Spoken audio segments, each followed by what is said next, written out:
ডেকে বলে, সাহাবীরা রে, আমার জন্য ইহুদের মধ্যে তোমরা একটা মিম্বার বানায় দাও, মিম্বার আমার জন্য তৈরি করো, এই মিম্বরে আমি দাঁড়ায় বয়ান করব।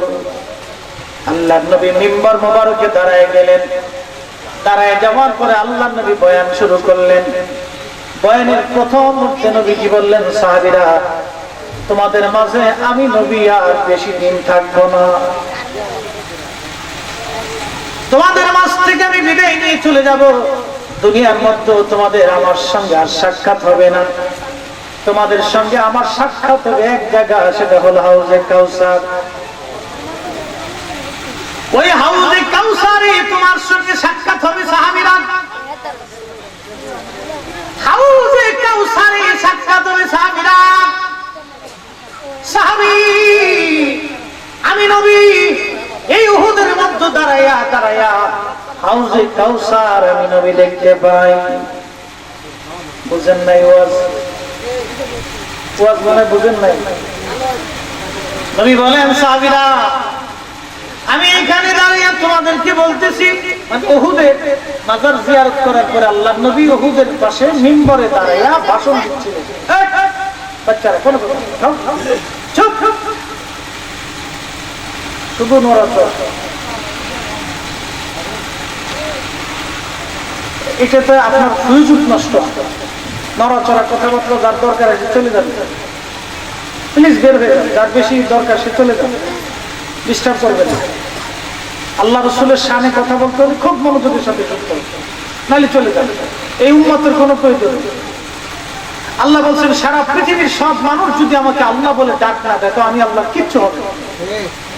সারা পৃথিবীর সব মানুষ যদি আমাকে আল্লাহ বলে ডাক দেয় তো আমি আল্লাহর কোনো মর্যাদাও পাবো না। সারা পৃথিবীর সব মানুষ যদি রসুলকে রসুল বলে মেনে না নেয়, আল্লাহর কসম নবীর ইজ্জতের 4 পয়সাও কমতে হবে না। সারা পৃথিবীর সব মুসলমান যদি নবীর সামনে দুরূদ পড়ে, নবীর ইজ্জত একটু বাড়বে না। আল্লাহ তার রাসূলকে যা সম্মান দিয়েছে, পৃথিবীর কোন উম্মত যদি নবীর পক্ষে কথা নাও বলে, তাও রাসূল হাবিবুল্লাহ, তাও নবী মাকামে মাহমুদের অধিকারী। কথা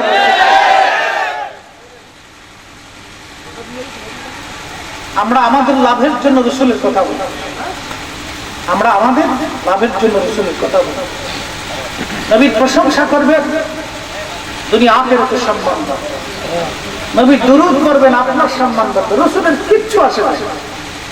আপনার আমার মতো কোটি উম্মত পৃথিবীতে না থাকলে রাসূলের কিচ্ছু যায় না, কিচ্ছু আসে না। ওনাকে যে আল্লাহ হাবিবুল্লাহ বানাইছেন, নবীর গুণে বানাইছেন। আব্দুল ওহাব মসজিদের সাথে আমাদের দ্বন্দ্ব কিসে? ওদেরও তো দাড়ি আছে, ওদেরও তো মাথায় পাগড়ি আছে, ওরাও তো নামাজ পড়ে, ওরাও তো জিকির করে, ওরাও তো রোজা রাখে, ওরাও তো দান সৎকার করে, ওরাও তো হাদিস পড়ে, ওরাও তো হাদিস পড়ায়, ওরাও তো মাদ্রাসা বানায়, ওরাও তো হজ করে, ওরাও তো যাকাত দেয়। তোদের সাথে আমাদের ঝগড়া একটাই, সেটা আর আমার নবীর ইজ্জতের চাদর ধরে টানে। আমরা সুন্নিরা নবীর ইজ্জতের চাদর ধরে টান দিলে বরদাস্ত করি না। কথা বলেন ঠিক?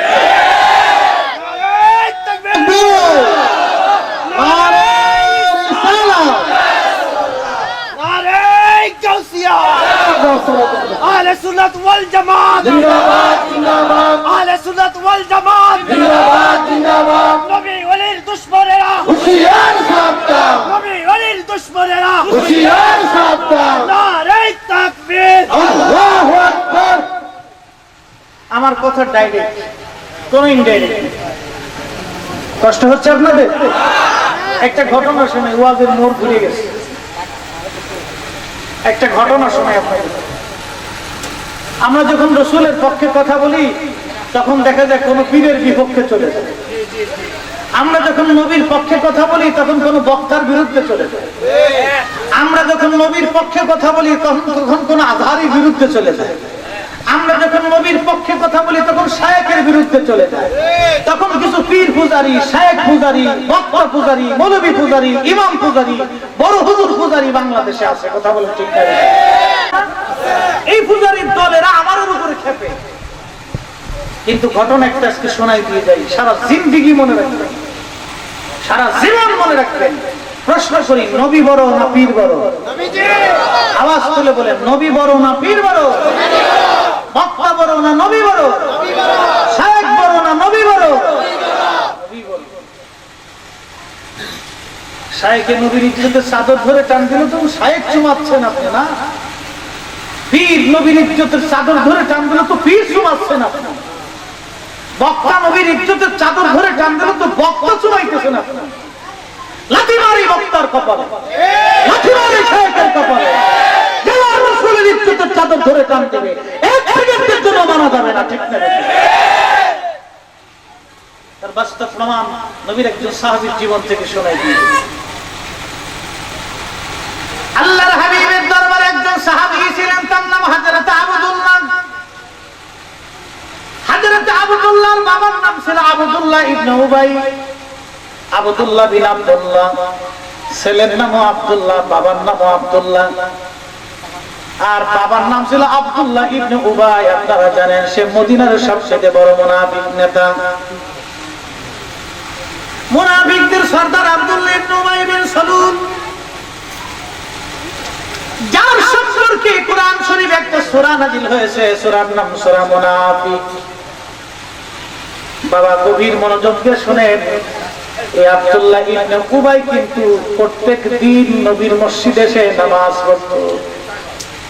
নামাজি কপালে সেজদা পাইয়া মনে করছেন বুজুর্গ, এই বুজুর্গ দিয়ে কাজ হবে না বাবা। আব্দুল্লাহ ইবনে উবাই প্রত্যেক দিন নবীর মসজিদে এসে 5 ওয়াক্ত নামাজে কাতারে দাঁড়াইতো।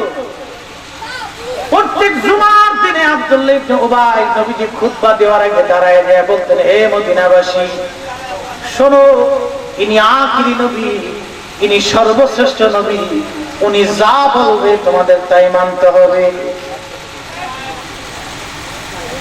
প্রত্যেক জুমাতে খুতবার আগে আব্দুল্লাহ ইবনে উবাই দাঁড়ায় দাঁড়ায় ভাষণ দিত, কিন্তু অন্তরের মধ্যে বিদ্বেষ ছিল নবীর। সে একটাই কথা, নবী আসার জন্য আমি আব্দুল্লাহ ইবনে উবাই মদিনার সর্দার হতে পারলাম না, অতএব নবীর সঙ্গে সারা জীবন আমি দুশমনি করে যাব। সে নামাজও পড়তো, জিকিরও করতো, হাদিসের মজলিসেও বসতো, দান সদকাও করতো, হজও করতো, কিন্তু আমার নবীর সঙ্গে তার দুশমনি ছিল। বাবা সুন্নি সুন্নি সুন্নি, কেন নবী নবী নবী নবী বলি বুঝিয়া যাও। কেন আমরা আলেমরা নবী নবী নবী নবী নবী নবী নবী বলি, আর ওরা আপনাদের কা বেদাতি বেদাতি বেদাতি। এই মিলাদুন নবী আসার পরে আমরা জুলুস করি, মিলাদুন নবীতে আমরা মানুষকে খাওয়াই, মিলাদুন নবী পালন করি, কারণ কি? একটাই উদ্দেশ্য আমাদের, নবীর শান নবীর তাজিম ও তাকরীম প্রত্যেকটা মুসলমানের হৃদয়ে জিন্দা রাখার জন্য আমরা এই কাজগুলি করি। কথা বলেন ঠিক না রে? আমাদের আর কোন উদ্দেশ্য না, চেয়ারম্যানি না, মেম্বারি না, দুনিয়া না, আমাদের উদ্দেশ্য একটাই যে নবীর শানকে, নবীর তাজিমকে, নবীর উম্মতের হৃদয়ের ভিতরে জিন্দা রাখার জন্য আমাদের কাজ, অন্য কোনো কাজ নেই, আমাদের একটাই উদ্দেশ্য। প্রিয় মুসলমানেরা গভীর মনোযোগ দিয়ে শুনেন, এই আব্দুল্লাহ ইবনে উবাই একদিন নবীজির সঙ্গে জিহাদের ময়দানে গেছে। কোরআন শরীফের সূরা মুনাফিকের 9 নম্বর আয়াতের তাফসীর ভালো করে পড়ে দেখবেন। এই আব্দুল্লাহ ইবনে উবাই গেছে ছেলে আব্দুল্লাহর সাথে যুদ্ধের ময়দানে যাওয়ার পরে মদিনাতে 2 শ্রেণীর সাহাবী ছিল। 1 নম্বর হলো আনসারী, 2 নম্বর মুহাজিরি, অর্থাৎ আনসার ও মুহাজির সাহাবী ছিল। আনসার সাহাবী কারা? যারা মুহাজির সাহাবীদেরকে মদিনায় আশ্রয় দিয়েছিল, কারো অর্ধেক জমিন মুহাজির সাহাবীর নামে লিখে দিয়েছিল, কারো 2টা বিবি থাকলে একটা বিবির তালাক দিয়ে তার মুহাজির ভাইয়ের সঙ্গে বিবাহ করায় দিয়েছিল। এত বড় ত্যাগ আনসার সাহাবীরা মুহাজিরদের জন্য করেছিল। কিন্তু ওই যুদ্ধের ময়দানে একজন মুহাজির ও একজন আনসারের সঙ্গে ঝগড়া শুরু হয়ে গেল। যখন মুহাজির ও আনসারের মধ্যে ঝগড়া হয়, তখন মুহাজির সাহাবীরা মুহাজিরদের পক্ষ নিল, আনসার সাহাবীরা আনসারদের পক্ষ নিল। আনসার ও মুহাজিরদের মধ্যে বাকবিতণ্ডা শুরু হয়ে গেল। নবী আমার ওই মজলিসের ওই কাফেলার মধ্যে উপস্থিত, আল্লাহর হাবিব ওই কাফেলার মধ্যে উপস্থিত। তখন আব্দুল্লাহ ইবনে উবাই ডাক দিয়ে বলতেছে, আনসারীরা তোমরা এই মুহাজির জায়গা দিয়েছো, তোমরাই মুহাজিরদেরকে খাবার দিয়েছো, তোমরাই মুহাজিরদেরকে তোমরাই জায়গা দিয়েছো, তোমরাই তাদেরকে জমি দিয়েছো, তাদের খাবারের ব্যবস্থা করেছো। আজকে দেখো এই মুহাজিররাই তোমাদের বিরুদ্ধে অস্ত্র ধরে। আমরা মদিনায় ফিরে গেলে আমরা এই মুহাজিরদেরকে মদিনা থেকে আমরা তাড়ায় দেব। মুনাফিক সর্দার বলতেছে, এই মহা আনসারীরা, আমি আব্দুল্লাহ ইবনে উবাই বলতেছি, আমরা মদিনায় ফিরে গেলে এই সমস্ত মুহাজির গরীব রিফিউজি এদেরকে মদিনা থেকে ঘাট ধাক্কা দিয়ে বের করে দিবে। এই কথা যখন বলছে তখন সাহাবায়ে কেরাম এসে আল্লাহর হাবিবের খেদমতে বললেন, ইয়া রাসূলুল্লাহ, মুনাফিক সর্দার আব্দুল্লাহ ইবনে উবাই আপনাদেরকে মদিনা থেকে বের করে দিবে। আল্লাহু আকবার। নবীজির সাথে সাথে সব সাহাবীকে নির্দেশ দিলেন দ্রুত গতিতে যার যার সামানা জোগাড় করে সব মদিনার দিকে রওনা করো, মদিনার দিকে হল করো, মুভ করো মদিনার দিকে। সাহাবায়ে কেরাম মদিনার দিকে রওনা করলেন। যখন আল্লাহর নবী জেনে ফেলেছে আব্দুল্লাহ ইবনে উবাইর মনের ভিতরে বিরাট বড় ভয়, নবীজি জেনে ফেলেছে, না জানে কি এখন হয়ে যায়। কিন্তু দেখেন গভীর মনোযোগ যুবক, কেন নবী নবী নবী নবী করি আমরা, কারণ সব সাহাবী মদিনার দিকে মুভ করতেছে। আল্লাহর নবীর অভ্যাস ছিল কোন কাফেলা জিহাদের ময়দানে যাওয়ার সময় আমাদের নবীজি সবার পিছনে থাকতেন, আবার জিহাদ থেকে ফিরে আসার সময় কাফেলার সবার পিছনে নবীজি থাকতেন। এজন্যই যে কেউ কি থেকে গেল কিনা, কেউ আহত নিহত অসুস্থ হলো কিনা। আল্লাহর নবী কাফেলার সবার পিছনে, মুনাফিক সর্দার আব্দুল্লাহ ইবনে উবাই সবার আগে। কিন্তু মুনাফিক সর্দারের ছেলে নবীর প্রিয় সাহাবী আশিক রাসূল হযরত আব্দুল্লাহ দৌড়াইয়া ঘোড়া দাবড়াইয়া সবার আগে মদিনায় পৌঁছাইয়া ঢাল আর তলোয়ার হাতে নিয়ে মদিনায় প্রবেশের রাস্তায় দাঁড়ায় রয়েছে। সুবহানাল্লাহ কি বারে যায়। ছেলে ঢাল এবং তলোয়ার হাতে নিয়ে দাঁড়িয়ে রয়েছে। কাফেলার সবার পিছনে আমাদের নবী আব্দুল্লাহ ইবনে উবাই সবার আগে। এ যুবক, ভালো করে শোনো, তুমি তো শায়েখের পূজা করতেছো, তুমি বক্তার পূজারি হয়ে গেছো, তুমি অমুকের পূজারি হয়ে গেছো, তুমি অমুক স্কলারের পূজারি হয়ে গেছো, তুমি অমুক স্কলার বলল নবী হেতা, তুমি সেটাই বিশ্বাস করছো। তুমি তোমার নবীর গুণ দেখলে না, তুমি বক্তার গুণ দেখছো। সে আজহার থেকে পড়ে আসছে, সে মদিনার থেকে পড়ে আসছে, সে অক্সফোর্ড থেকে পড়ে আসছে, ও মালয়েশিয়া থেকে পড়ছে, ও দেওবন্দ থেকে পড়ছে, ও অমুক জায়গা থেকে পড়ছে, সে তমুক জায়গা থেকে পড়ছে, ও মদিনা থেকে পড়ছে, ও মক্কা ভার্সিটি থেকে পড়ছে। তাতে কি ছাতা হয়েছে? আমার নবীর ইজ্জতের চাদর ধরে টান দিলে আল্লাহর কসম করে বলি, ওই মিশর আলাদার বিশ্ববিদ্যালয়ের চ্যান্সেলরকে আমরা এক সেকেন্ডের জন্য বিশ্বাস করব না। কথা বলে তুমি তো পূজারি হয়ে গেছো বাবা। সাহাবীদের জীবন দেখো, সাহাবী সাহাবী তলোয়ার হাতে নিয়ে ঢাল হাতে নিয়ে মদিনার রাস্তায় দাঁড়ায় গেছে। স্ট্রং। আব্দুল্লাহ ইবনে উবাই মদিনার দিকে রওনা। সবার আগে মুনাফিক সর্দার, উদ্দেশ্য মদিনা আসার পরে মুহাজিরদেরকে বের করে দিবে।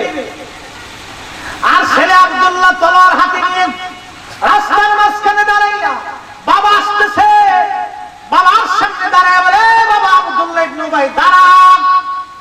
আল্লাহু আকবার। একসাথে ধরে বলেন ইয়া রাসূলুল্লাহ।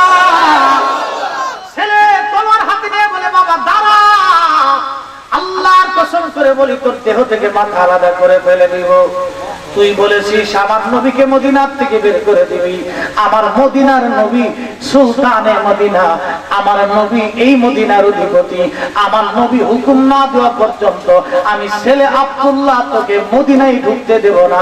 একবার আওয়াজ তুলে বলা যাবে আল্লাহু আকবার। ইমান দেখো মুসলমান, ইমান দেখো, নিজের বাপকে পর্যন্ত ছেড়ে দেয় নাই, আর তুই তো শাইখের পূজা করছিস। লজ্জা করা উচিত মুসলমানের। তলোয়ার হাতে নিয়ে দাঁড়া, এখানে এক কদম সামনে আগাইতে দিব না, দাঁড়া।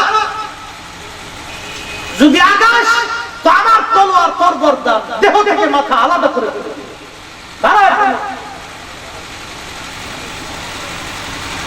মদিনার প্রভাবশালী পিতা আব্দুল্লাহ ইবনে উবাই, সে মদিনার খুব প্রভাবশালী লোক ছিল, অনেক ধনাঢ্য ব্যক্তি ছিল। সে সন্তানের এই মূর্তি ভাবমূর্তি দেখে, সন্তানের এই মুভমেন্ট দেখে বাবা স্তব্ধ হয়ে দাঁড়ায় রয়েছে।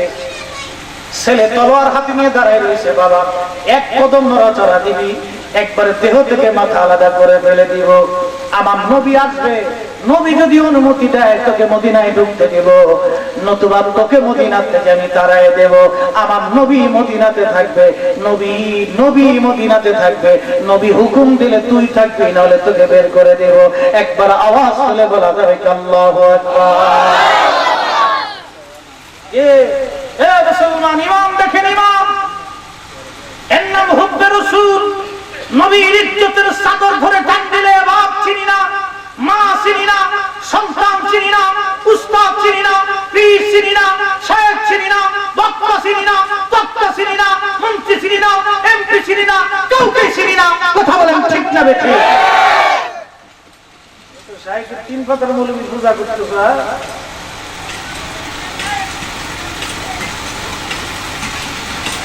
আল্লাহর হাবিব কিবরিয়া ছেলে আব্দুল্লাহ তলোয়ার হাতে নিয়ে দাঁড়ায় রয়েছে। নবীজি আসতেছেন সবার পিছনে। আব্দুল্লাহ ইবনে উবাই মূর্তির মতো দাঁড়ানো, ছেলে দাঁড়িয়ে রয়েছে। আল্লাহর হাবিব সবার পিছনে আসলেন। ছেলে আব্দুল্লাহ ডাকতে বলে, ইয়া রাসূলুল্লাহ, আমার বাবা বলেছে মদিনায় নাকি আপনারা রিফিউজি, মদিনার থেকে আপনাদেরকে বের করে দিতে চেয়েছে। ইয়া রাসূলুল্লাহ, এই যে আমি তলোয়ার হাতে নিয়ে বাবাকে সামনে নিয়ে দাঁড়িয়ে রয়েছি, হুজুর আপনি যদি হুকুম দেন আমি আমার বাবার দেহ থেকে মাথা আলাদা করে ফেলে দিব। যুবক, কলিজার মধ্যে কি নবীর প্রেম আসে না? এরপরেও যদি তোমার নবীর প্রেম না আসে, এরপরেও যদি বক্তার পূজারি হও, খোদার কসম করে বলি জাহান্নাম ছাড়া আর কোন রাস্তা নাই। নবীর চরণেতে সারা জীবন আমি থাকবো, নবীর চরণেতে সারা জীবন আমি ভালোবেসে নূর নবীকে, ভালোবেসে নূর নবীকে হৃদয় মাঝে ভরে রাখবো, নবীর চরণেতে সারা জীবন আমি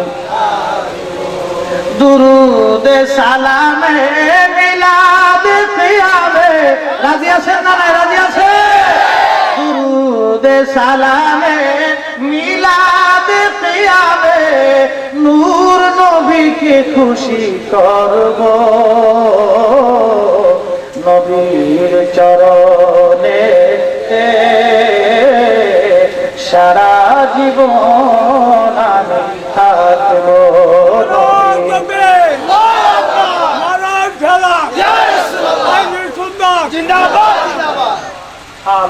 বুড়া গেলে মারহাবা কর। এই বুড়াটি আছে বিদের সুন্নিয়ত আছে, এদিকে লেগে কি হইব আল্লাহ জানে। বিনা দলিল আল্লাহ কি কথা কন না কেন? কিসের দলিল? আমার নবীর পক্ষে সারা কোরআন দলিল, নবীর জিন্দেগি দলিল, আল্লাহ নিজে দলিল। এরপরও যার দলিল লাগে বুঝতে হবে মুনাফিক। কথা বলেছে কিসের দলিল লাগবে? রাসূলের পক্ষে কি দলিল লাগবে? পুরা জিন্দেগি দলিল, ও আসমান দলিল, ও জমিন দলিল, ও সৃষ্টি দলিল, ও পাহাড় দলিল, ও জমিন দলিল, ও ঝর্ণা দলিল, ও সমুদ্র দলিল, ও মাখলুক দলিল, ও মানব দলিল, ও উম্মত দলিল, নবীর পক্ষে সব দলিল। কথা বলেন ঠিক না? এরপরও দলিল লাগে। এর কোনো দলিল লাগে বাবা।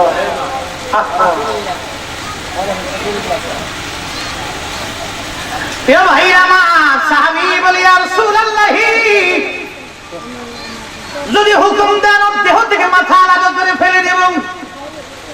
দেখেন ছেলে বলতেছে, নবী গো, আমার বাবাকে হত্যার হুকুম যদি আপনি প্রদান করেন, অন্য কাউকে মারতে বলবেন না। নবীজি, আমার বাবাকে আমি নিজে হাতে হত্যা করব। এই যুবক আমার দিকে তাকাও, অ্যাটেনশন প্লিজ, খুব ইম্পর্টেন্ট কথা। ছেলে কি বলে দেখেন। ছেলে বলতেছে, হুজুর, আমার বাবা আপনাকে মদিনা থেকে বের করে দিতে চাইছে। আমার বাবাকে যদি আপনি হত্যার হুকুম প্রদান করেন, অন্য কাউকে দিয়ে হত্যা করাবেন না, আমি আমার বাবাকে নিজে হত্যা করব। একসাথে বলেন আল্লাহু আকবার। যুবক, তুমি তো শায়েখের পাগল হয়েছো না? হ্যাঁ, পাগল হয়ে গেছো বক্তা। আমরা রসুলের পক্ষে কথা বললে বক্তার বিরুদ্ধে গেলে কিছু পুজুরিরা আমার উপর খেপে উঠে। সাহাবী ডেকে বলে, ইয়া রাসূলুল্লাহ, অন্য কাউকে যদি আপনি হুকুম দেন নবী গো, তাহলে অন্য কেউ যদি আমার আব্বাকে হত্যা করে, ওই লোকের প্রতি আমার বিদ্বেষ আসতে পারে, হিংসা আসতে পারে, আমার রাগ আসতে পারে। ইয়া রাসূলুল্লাহ, আপনি আমাকে হুকুম প্রদান করবেন, আমি হত্যা করলে আমার মনে আর কোনো জ্বালা থাকবে না, কষ্ট থাকবে না। আমি আমার বাবাকে আমার নবীর জন্যই হত্যা করব। একবার আওয়াজ তুলে বলা যাবে কি ইয়া রাসূলুল্লাহ? বসো, যারা দাঁড়ায় পছন্দ করে দাঁড়ায় শোনো, অসুবিধা নেই, আমি বইতে কই না, কারণ ওই গরমে কষ্ট হয় না। অনেকে অনেকক্ষণ বসতে পারে না, অসুবিধা নেই। বয়স অল্প কিন্তু ডায়াবেটিস হয়ে গেছে। কি কথা আছে ঢাকা শহরে দেখবে, ঢাকা শহরে অনেক আছে, সকালবেলা ফজরের নামাজের পরে দেখবেন ইয়াং মেয়ে, ইয়াং ছেলে দৌড়াইতেছে, ডায়াবেটিস হয়ে গেছে, হার্টের সমস্যা, প্রেশারের প্রবলেম, নানান রোগ, পোল্ট্রি মুরগির মতো হয়ে গেছে। তা আপনারা যারা গ্রামে আছেন খুব ভালোই আছে। দাদার কি রোগ আছে নাকি? দাদা ডায়াবেটিস আছে না? দাদা এখনো পান খায়? ঠিক আছে, এখনো তেজস্বী। আল্লাহু আকবার, আল্লাহ আল্লাহ। এই বয়সে আমরা পারবো কিনা জানি না। এখনো বৈশা রসুলের কথা শোনার জন্য কি ছাতক পাখির মতো বসে থাকে। আর ওই রাস্তা দিয়ে ছেলে পেলে খালি ফেসবুক টিপে বেড়াইতেছে, চেম্বারি খেলায় বেড়াইতেছে। অধিক কোন হিতের জ্ঞানের অভাব। যুবক সাহাবী বলতেছে, হুজুর, আপনি আমাকে হুকুম দেন, আমার বাপকে আমি নিজে হত্যা করব। কি বুঝলেন এখান থেকে? বাপ বড় না নবী বড়? বাপ বড় না ঈমান বড়? এখান থেকে বুঝে যায়। ওয়াজ কি সারা রাত লাগে? ঈমানের ওয়াজ সারা রাতের দরকার নেই, একটা ঘটনা থেকে বুঝে। শুধু একটা ঘটনা শোনাইলাম। বলতেছে, আমি আমার বাপকে নিজে কতল করব, অন্য কাউকে দিবেন না ইয়া রাসূলুল্লাহ। আল্লাহর হাবিব বললেন, আব্দুল্লাহ তলোয়ার নামা। খুশি হয়ে গেলেন, আমাকে ভালোবাসতেছিলেন, তলোয়ার নামা। বললেন, ঠান্ডা হওয়া। বলে, হুজুর, আমার কলিজা আগুন, আপনি আগে মদিনাতে যাবেন, পরে আমি বাপকে ঢুকতে দেবো, আপনি না যাওয়া পর্যন্ত আমি ঢুকতে দেবো না। একসাথে করে বলেন আল্লাহু আকবার। এই মুসলমান, এই সাহাবীগুলি নবীকে কিভাবে ভালোবাসছে চিন্তা করতে পারছে। শুধু একটা কথা বলছে যে মুহাজিরদেরকে মদিনা থেকে বের করে দিন। আল্লাহ কোরআনের আয়াত নাযিল করলেন।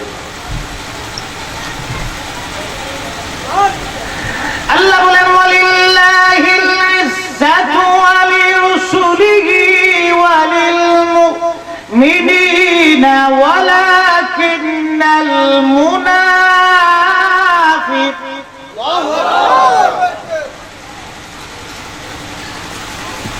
ولكن المنافقين الذين لا يعلمون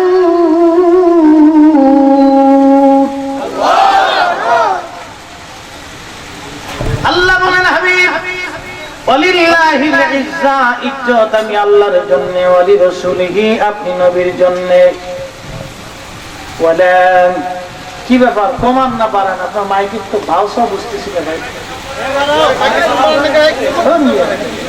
কি সালাম বাহিরের মাইকের সাউন্ডটা বাড়াই দেয় দু একটা ইউনিট কাটলে কিচ্ছু হয় না বাবা আমি তো মাইকের ভিতরে মুখ দিয়ে কথা বলতেছি আপনারা বাঁচানোর লেগে তোমার চেষ্টা করছি ওনার ভাল্লাম না লাস্টে আমি তো দয়াশীল মানুষ ভাই কিন্তু সব জায়গায় দয়া করি না না মাইক ঠিক আছে আমার সব ঠিক আছে আমি একটু কৃপণতা করতেছি যদি সব চলবে ইনশাল্লাহ একসাথে বলি তো মারহাবা সবাই চায় আর জিনিসটা সুন্দর থাকুক আচ্ছা যাক আমার ভাইয়ের দোষ দিব না আল্লাহ ভাইয়ের ব্যবসার ভিতরে বরকত দিক দোয়া করে বলে আমি বন্ধুগণ এবার ঠিক আছে বাইরে আমরা তো একটা গলা বুঝেন না এই যে শুরু হয়েছে একবারে রমজানের 8 দিন পর্যন্ত তো চলবে এরপরে রমজানে যে বয়ে থাকবো থাকির তুলা প্রত্যেক জুমাতে বয়ান করা লাগে প্রত্যেক জুমা আমার যে মসজিদ ওরে সর্বনাশ চারপাশে খালি গোডাউন 10 বছর তবলিগ এলাকার গোডাউন ছিল এই 2 মাস আগে দখল করছি 10 বছরে মিলাদ কি হয়েছে না 2 মাস আগে তো চালু হয়েছে মারহাবা কল 5000 মুসলিম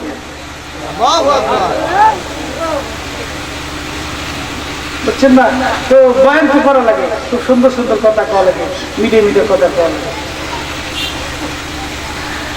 বন্ধু গভীর মানব আসলে এই জন্য সুন্নি আলেম না থাকলে বাবা সুন্নিয়ত থাকবে না বাবা বুঝছে সুন্নি আলেমের অনেক প্রয়োজন এই মাদ্রাসা আপনাদের জন্য যে কত বড় রহমত এটা আপনারা মারার পরে চিন্তা করবেন আর 10 বছর পরে চিন্তা করবেন যে আল্লাহ পাক এটা নিয়ামত হিসেবে আপনাদের দিয়েছে এই মাদ্রাসা নবীর প্রেমের বাগানটা ওদেরকে তৈরি করে দিতে হবে অনেক কষ্ট করে তৈরি করতে হবে অনেক আদর করে তৈরি করতে হবে একটা যদি দাঁড়ায় যাতে একটাই কাজ হয়ে যাবে ইনশাআল্লাহ প্রিয় বন্ধুগণ গভীর মনোযোগ দিয়ে শুনেন আল্লাহর হাবিব বলতেছেন উম্মত আমি তোমাদের মাঝ থেকে সবার আগে বিদায় হয়ে চলে যাব দুনিয়াতে তোমাদের সঙ্গে দেখা হবে না উহুদের ময়দানের কথা বলতেছি তোমাদের সঙ্গে আমার দেখা হবে হাউজে কাউসারের মাঠে অর্থাৎ কিয়ামতের মাঠে হাউজে কাউসারের সামনে দেখা হবে সাহাবীরা আমি নবী এই উহুদের ময়দানে দাঁড়ায়া ওই হাউজে কাউসার আমি নবী দেখতে পাই জোরে বলেন প্রশ্ন নবী কোন জায়গায় মদিনা কোন জায়গা উহুদের মাজার শরীফের পাশে মিম্বার শরীফের উপরে হাউজে কাউসার কোথায় প্রথম আসমান দ্বিতীয় আসমান তৃতীয় আসমান চতুর্থ পঞ্চম ষষ্ঠ সপ্তম এরপরে বাইতুল মামুর পার করে এরপরে যেই হলো আপনার হাউজে কাউসার এরপরে যাওয়ার পরে হলো সিদরাতুল মুনতাহা আর একটু জোরে করেন না সুবহানাল্লাহ তাবারক তো আসে রে বাবা তুই চিন্তার কারণ নাই তো সুন্নিরা তো তাবারক ছাড়া করতে চায় না সুন্নিরা চায় একটু মাহফিল শেষে কিছু খাওয়া কিছু মেহমানদারি হোক মারহাবা কর আর এই খাবার দেখলে কিছু ভাইরা খালি জ্বলতে থাকে খালি খিচুড়ির লোকে যায় হ্যাঁ জলসকে খাওয়াইতে আর না তো জলস করলে বাবা মানুষের মুখে রিজিক দেওয়া বড় কষ্টের কাজ কি কথা কন না কেন সালাম দেওয়া সুন্নাত সালাম দেওয়া কি খাবার দেওয়া সুন্নাত কথা কন না কেন খাবার দেওয়া কি সালাম দিতে পয়সা লাগে কি কথা কন না কেন এই ভৈরব বাজারে অনেকে দেখা সাক্ষাৎ যদি হয় এই জোরে জোরে ফুরি দিস কথা বুঝছেন দর্শে খুব জোরে ফুরি দিস কি যে ভালোবাসি আচ্ছা ভালোবাসার কথা কর পরে এক কাপ চা খাওয়াই না তাহলে কি হইল ভালোবাসি কিন্তু চা খাওয়াইলো না। সারা যদি খাওয়াইতেন তাহলে বুঝতাম যে না, দূর থেকে ঢাকার থেকে কষ্ট বেড়াইছি, আমার এক কাপ চা খাওয়াই আমার গলাটা ঠান্ডা করছে। আল্লাহ আল্লাহ আল্লাহ, বিষয়টা বুঝে আল্লাহ নবীর দরবারে এক সাহাবী এসে বলেন, ইয়া রাসূলুল্লাহ আইয়ুল ইসলামি খায়র, ইসলামের মধ্যে উত্তম কাজ কি, দারুণ ভালো কাজ কি? নবীজি সর্বপ্রথম বললেন, তুতঈমুত তাআম, মানুষকে খাওয়াও। তুতঈমুত তাআম, মানুষকে খাওয়াও। তুতঈমুত তাআম, মানুষকে খাওয়াও। ওয়া তাকরাউস সালাম আলা মান আরাফতা মান লাম তারিফ।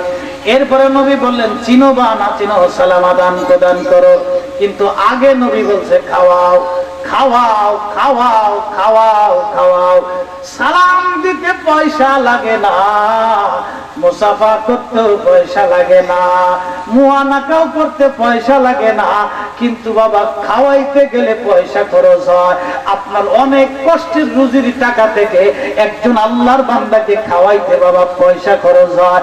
এই জটিল ও কঠিন সুন্নত যারা আমরা সুন্নিরাই পালন করে থাকি, কথা বলেন ঠিক না বেঠিক?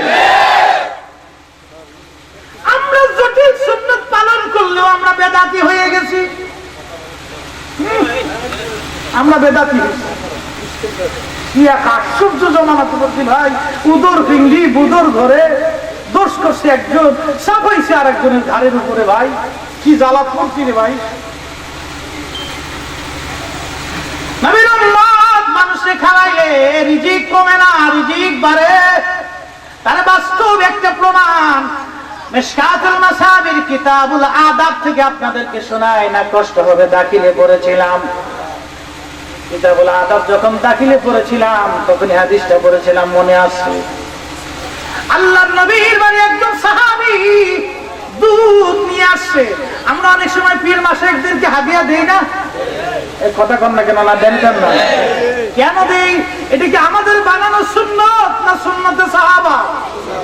সুন্নতে সাহাবা। শোনাই সুন্নতে সাহাবা কি? কোন সময় আলেমকে আমরা অনেক সময় অনেক কিছু দেই বাবা, আবার আত্মীয় স্বজনকেও দেই। নতুন বিয়ে আসার পরে কাপড় চোপড় কিনে দেন, নতুন আত্মীয় আসার পরে কাপড় চোপড় কিনে দেন, বা গ্রামবাসী প্রতিবেশীকে আপনারা অনেক সময় অনেক কিছু হাদিয়া তোহফা দেন। এটা তো আমাদের সুন্নত না বাবা, এটা সুন্নত সাহাবা। সাহাবাদের জামানায় সুন্নত চালু ছিল, এখনো আছে, কিয়ামত পর্যন্ত সুন্নত চালু থাকবে। কোন বুজুর্গ ব্যক্তিকে কিছু দেওয়াটা সুন্নত, তার বাস্তব প্রমাণ হলো এই ঘটনাটা, শুনিয়া যান।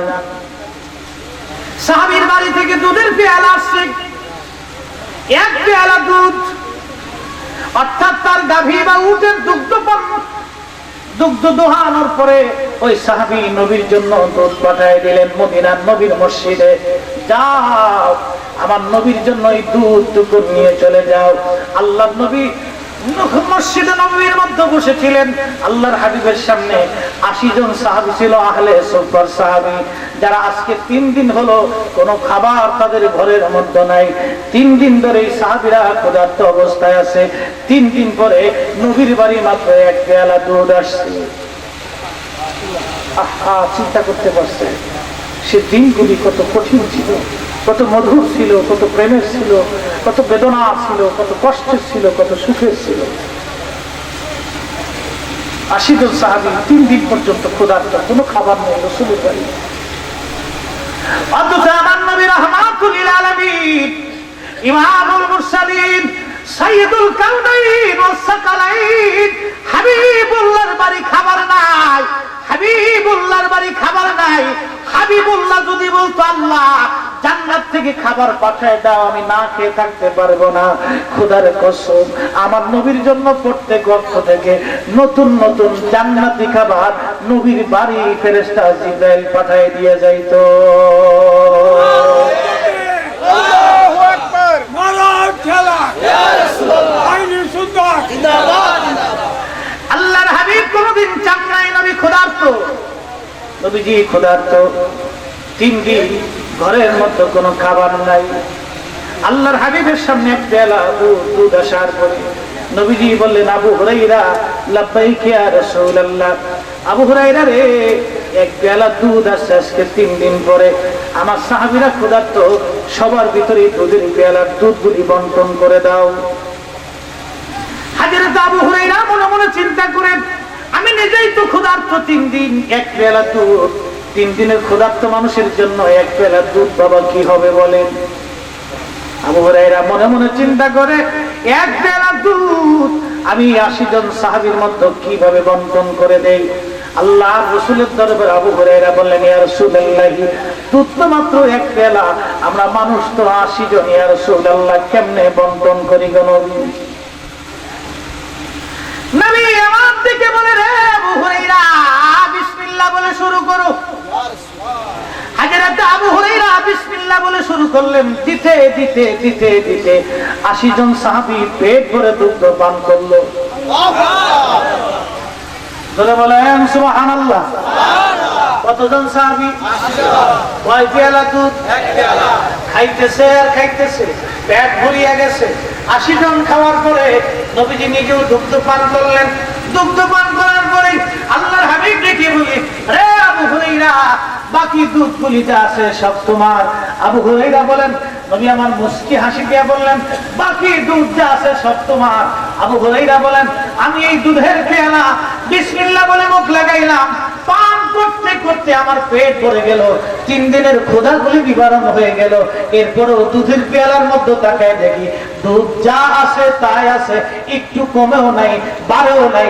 আওয়াজ করে বলা যাবে কি ইয়া রাসূলুল্লাহ? খাওয়াইলে রিজিক বাড়ে না কমে? হ্যাঁ হ্যাঁ হ্যাঁ। আমরা সুন্নিরা কি গরিব হয়ে গেছি? মিলাদুন নবীতে এই যে সারা দেশে গরু জবাই হয়েছে, এই চট্টগ্রাম, সিলেট, সারা বাংলাদেশে মিলাদুন নবী আসার পরে হাজার হাজার গরু, খাসি, মহিষ, এই যে তাবারক চাল ডাল রান্না হবে, মুসলমান খাবে। আজও পর্যন্ত সুন্নি গরিব হয়ে যায় নাই। অভাবের কারণে মিলাদুন নবী বন্ধ হয় নাই। কিয়ামত পর্যন্ত নবীর মিলাদুন নবী চলবে, মেহমানদারি থাকবে, বাতিলের শরীর চুলকাবে, চুলকাইতে থাকবে। আমরা গরু খাবো আর ওদের অ্যালার্জি উঠবে। কথা বলেন ঠিক না? গরু আমরা খাই আর অ্যালার্জি গেল, এই এক জ্বালাত করছি ভাই। আমরা গরু খালি পরে অ্যালার্জি উঠে কে? আল্লাহ আল্লাহ। হ্যাঁ বুঝে যান, বুঝে যান। আরেকটা ঘটনা শোনাই, দেখা হবে না উহুদের ময়দানের কথা বলতেছি। তোমাদের সঙ্গে আমার দেখা হবে হাউজে কাউসারের মাঠে, অর্থাৎ কিয়ামতের মাঠে হাউজে কাউসারের সামনে দেখা হবে। সাহাবীরা, আমি নবী এই উহুদের ময়দানে দাঁড়ায়া ওই হাউজে কাউসার আমি নবী দেখতে পাই। জোরে বলেন। প্রশ্ন, নবী কোন জায়গায়? মদিনা। কোন জায়গা? উহুদের মাজার শরীফের পাশে, মিম্বার শরীফের উপরে। হাউজে কাউসার কোথায়? প্রথম আসমান, দ্বিতীয় আসমান, তৃতীয় আসমান, চতুর্থ, পঞ্চম, ষষ্ঠ, সপ্তম, এরপরে বাইতুল মামুর, মামুর পার করে, এরপরে যেই হলো আপনার হাউজে কাউসার, এরপরে যাওয়ার পরে হলো সিদরাতুল মুনতাহা। আর একটু জোরে করেন না সুবহানাল্লাহ। তাবারক তো আসে রে বাবা, চিন্তার কারণ নাই। সুন্নিরা তো তাবারক ছাড়া করতে চায় না। সুন্নিরা চায় একটু মাহফিল শেষে কিছু খাওয়া, কিছু মেহমানদারি হোক, মারহাবা কর। আর এই খাবার দেখলে কিছু ভাইরা খালি জ্বলতে থাকে, খালি খিচুড়ির লোকে যায়। হ্যাঁ জলস কে খাওয়াইতে আর না তো জলস করলো। বাবা, মানুষের মুখে রিজিক দেওয়া বড় কষ্টের কাজ। কি কথা কন না কেন? সালাম দেওয়া সুন্নাত। সালাম দেওয়া কি? খাবার দেওয়া সুন্নাত। কথা কন না কেন? খাবার দেওয়া কি? সালাম দিতে পয়সা লাগে। কি কথা কন না কেন?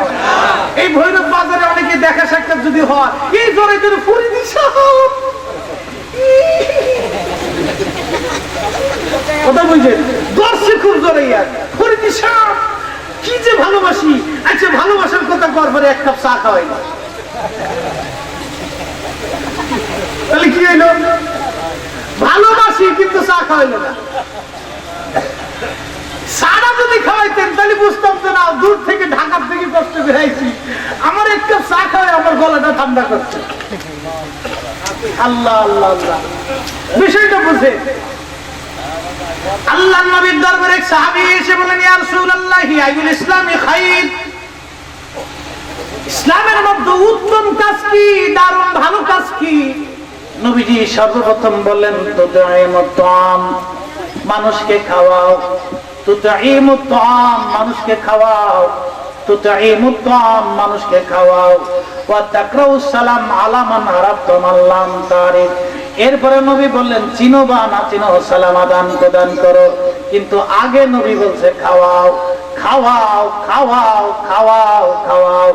সালাম দিতে পয়সা লাগে না, মুসাফা করতেও পয়সা লাগে না, মুআনাকাও করতে পয়সা লাগে না, কিন্তু বাবা খাওয়াইতে গেলে পয়সা খরচ হয়। আপনার অনেক কষ্টের রুজির টাকা থেকে একজন আল্লাহর বান্দাকে খাওয়াইতে বাবা পয়সা খরচ হয়। এই জটিল ও কঠিন সুন্নত যারা আমরা সুন্নিরাই পালন করে থাকি, কথা বলেন ঠিক না বেঠিক? আমরা জটিল সুন্নত পালন করলেও আমরা বেদাতি হয়ে গেছি। আমরা বেদাতি হয়েছি। কি এক আশ্চর্য জমানাতে বলছি ভাই, উদর ফিঙ্গি বুদর ঘরে দোষ করছে একজন, চাপাইছে আর একজনের ঘাড়ের উপরে। ভাই কি জ্বালা পড়ছি রে ভাই। নবীর উম্মত মানুষে খাওয়াইলে রিজিক কমে না, রিজিক বাড়ে। তার বাস্তব একটা প্রমাণ মিশকাতুল মাসাবির কিতাবুল আদাব থেকে আপনাদেরকে শোনাই না, কষ্ট হবে। দাখিলে পড়েছিলাম কিতাবুল আদাব, যখন দাখিলে পড়েছিলাম তখন হাদিসটা পড়েছিলাম, মনে আছে। আল্লাহর নবীর বাড়ি একজন সাহাবী দুধ নিয়ে আসছে। আমরা অনেক সময় পীর মাশায়েখদেরকে হাদিয়া দেই না? এই কথা কন না কেন? না দেন কেন? না কেন দেই? এটা কি আমাদের বানানো সুন্নত না সুন্নতে সাহাবা? সুন্নতে সাহাবা। শোনাই সুন্নতে সাহাবা কি? কোন সময় আলেমকে আমরা অনেক সময় অনেক কিছু দেই বাবা, আবার আত্মীয় স্বজনকেও দেই। নতুন বিয়ে আসার পরে কাপড় চোপড় কিনে দেন, নতুন আত্মীয় আসার পরে কাপড় চোপড় কিনে দেন, বা গ্রামবাসী প্রতিবেশীকে আপনারা অনেক সময় অনেক কিছু হাদিয়া তোহফা দেন। এটা তো আমাদের সুন্নত না বাবা, এটা সুন্নত সাহাবা। সাহাবাদের জামানায় সুন্নত চালু ছিল, এখনো আছে, কিয়ামত পর্যন্ত সুন্নত চালু থাকবে। কোন বুজুর্গ ব্যক্তিকে কিছু দেওয়াটা সুন্নত। তার বাস্তব প্রমাণ হলো এই ঘটনাটা, শুনিয়া যান। সাহাবীর বাড়ি থেকে দুধের পেয়ালা আসছে, এক পেয়ালা দুধ, অর্থাৎ তার গাভী বা উটের দুগ্ধ দোহানোর পরে ওই সাহাবী নবীর জন্য দুধ পাঠায় দিলেন মদিনার নবীর মসজিদে। যাও, আমার নবীর জন্য এই দুধটুকু নিয়ে চলে যাও। আল্লাহর নবী মসজিদে নববীর মধ্যে বসেছিলেন। আল্লাহর হাবিবের সামনে 80 জন সাহাবী ছিল, আহলে সুফার সাহাবী, যারা আজকে 3 দিন হলো কোনো খাবার তাদের ঘরের মধ্যে নাই। 3 দিন ধরে এই সাহাবীরা ক্ষুধার্ত অবস্থায় আছে। 3 দিন পরে নবীর বাড়ি মাত্র এক পেয়ালা দুধ আসছে। আহা, চিন্তা করতে পারছে সে দিনগুলি কত কঠিন ছিল, কত মধুর ছিল, কত প্রেমের ছিল, কত বেদনা ছিল, কত কষ্টের ছিল, কত সুখের ছিল। 80 জন সাহাবী 3 দিন পর্যন্ত ক্ষুধার্ত, কোনো খাবার নেই রাসূলের বাড়ি।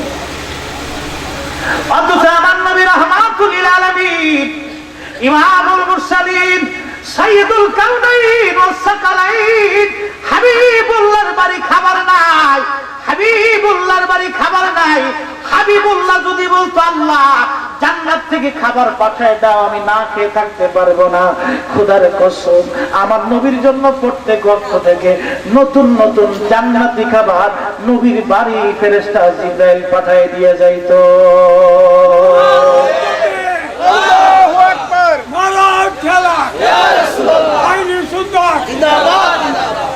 আল্লাহর হাবিব কোনদিন চান নাই নবী ক্ষুধার্ত। নবীজি ক্ষুধার্ত, 3 দিন ঘরের মধ্যে কোনো খাবার নাই।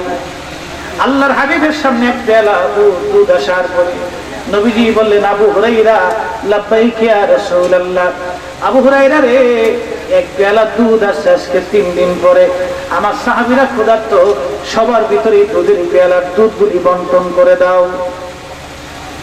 হযরত আবু হুরায়রা মনে মনে চিন্তা করেন, আমি নিজেই তো ক্ষুধার্ত, 3 দিন এক বেলা দুধ, 3 দিনের ক্ষুধার্ত মানুষের জন্য এক বেলা দুধ বাবা কি হবে বলেন। আবু হুরায়রা মনে মনে চিন্তা করে, এক বেলা দুধ আমি 80 জন সাহাবীর মধ্যে কিভাবে বন্টন করে দেই। আল্লাহর রাসূলের দরবারে আবু হুরায়রা বললেন, ইয়া রাসূলুল্লাহ, দুধ তো মাত্র এক বেলা, আমরা মানুষ তো 80 জন, ইয়া রাসূলুল্লাহ কেমনে বন্টন করি গো নবী? নবী আমার দিকে বলে, রে আবু হুরায়রা বিসমিল্লাহ বলে শুরু করো। হযরত আবু হুরায়রা বিসমিল্লাহ বলে শুরু করলেন, দিতে দিতে দিতে দিতে 80 জন সাহাবী পেট ভরে দুধ পান করলো। ধরে বলেন সুবহানাল্লাহ। কতজন সাহাবী? 80 জন। কয় পেয়ালা দুধ? এক পেয়ালা। খাইতেছে আর খাইতেছে, পেট ভরিয়া গেছে। 80 জন খাওয়ার পরে নবীজি নিজেও দুধ পান করলেন।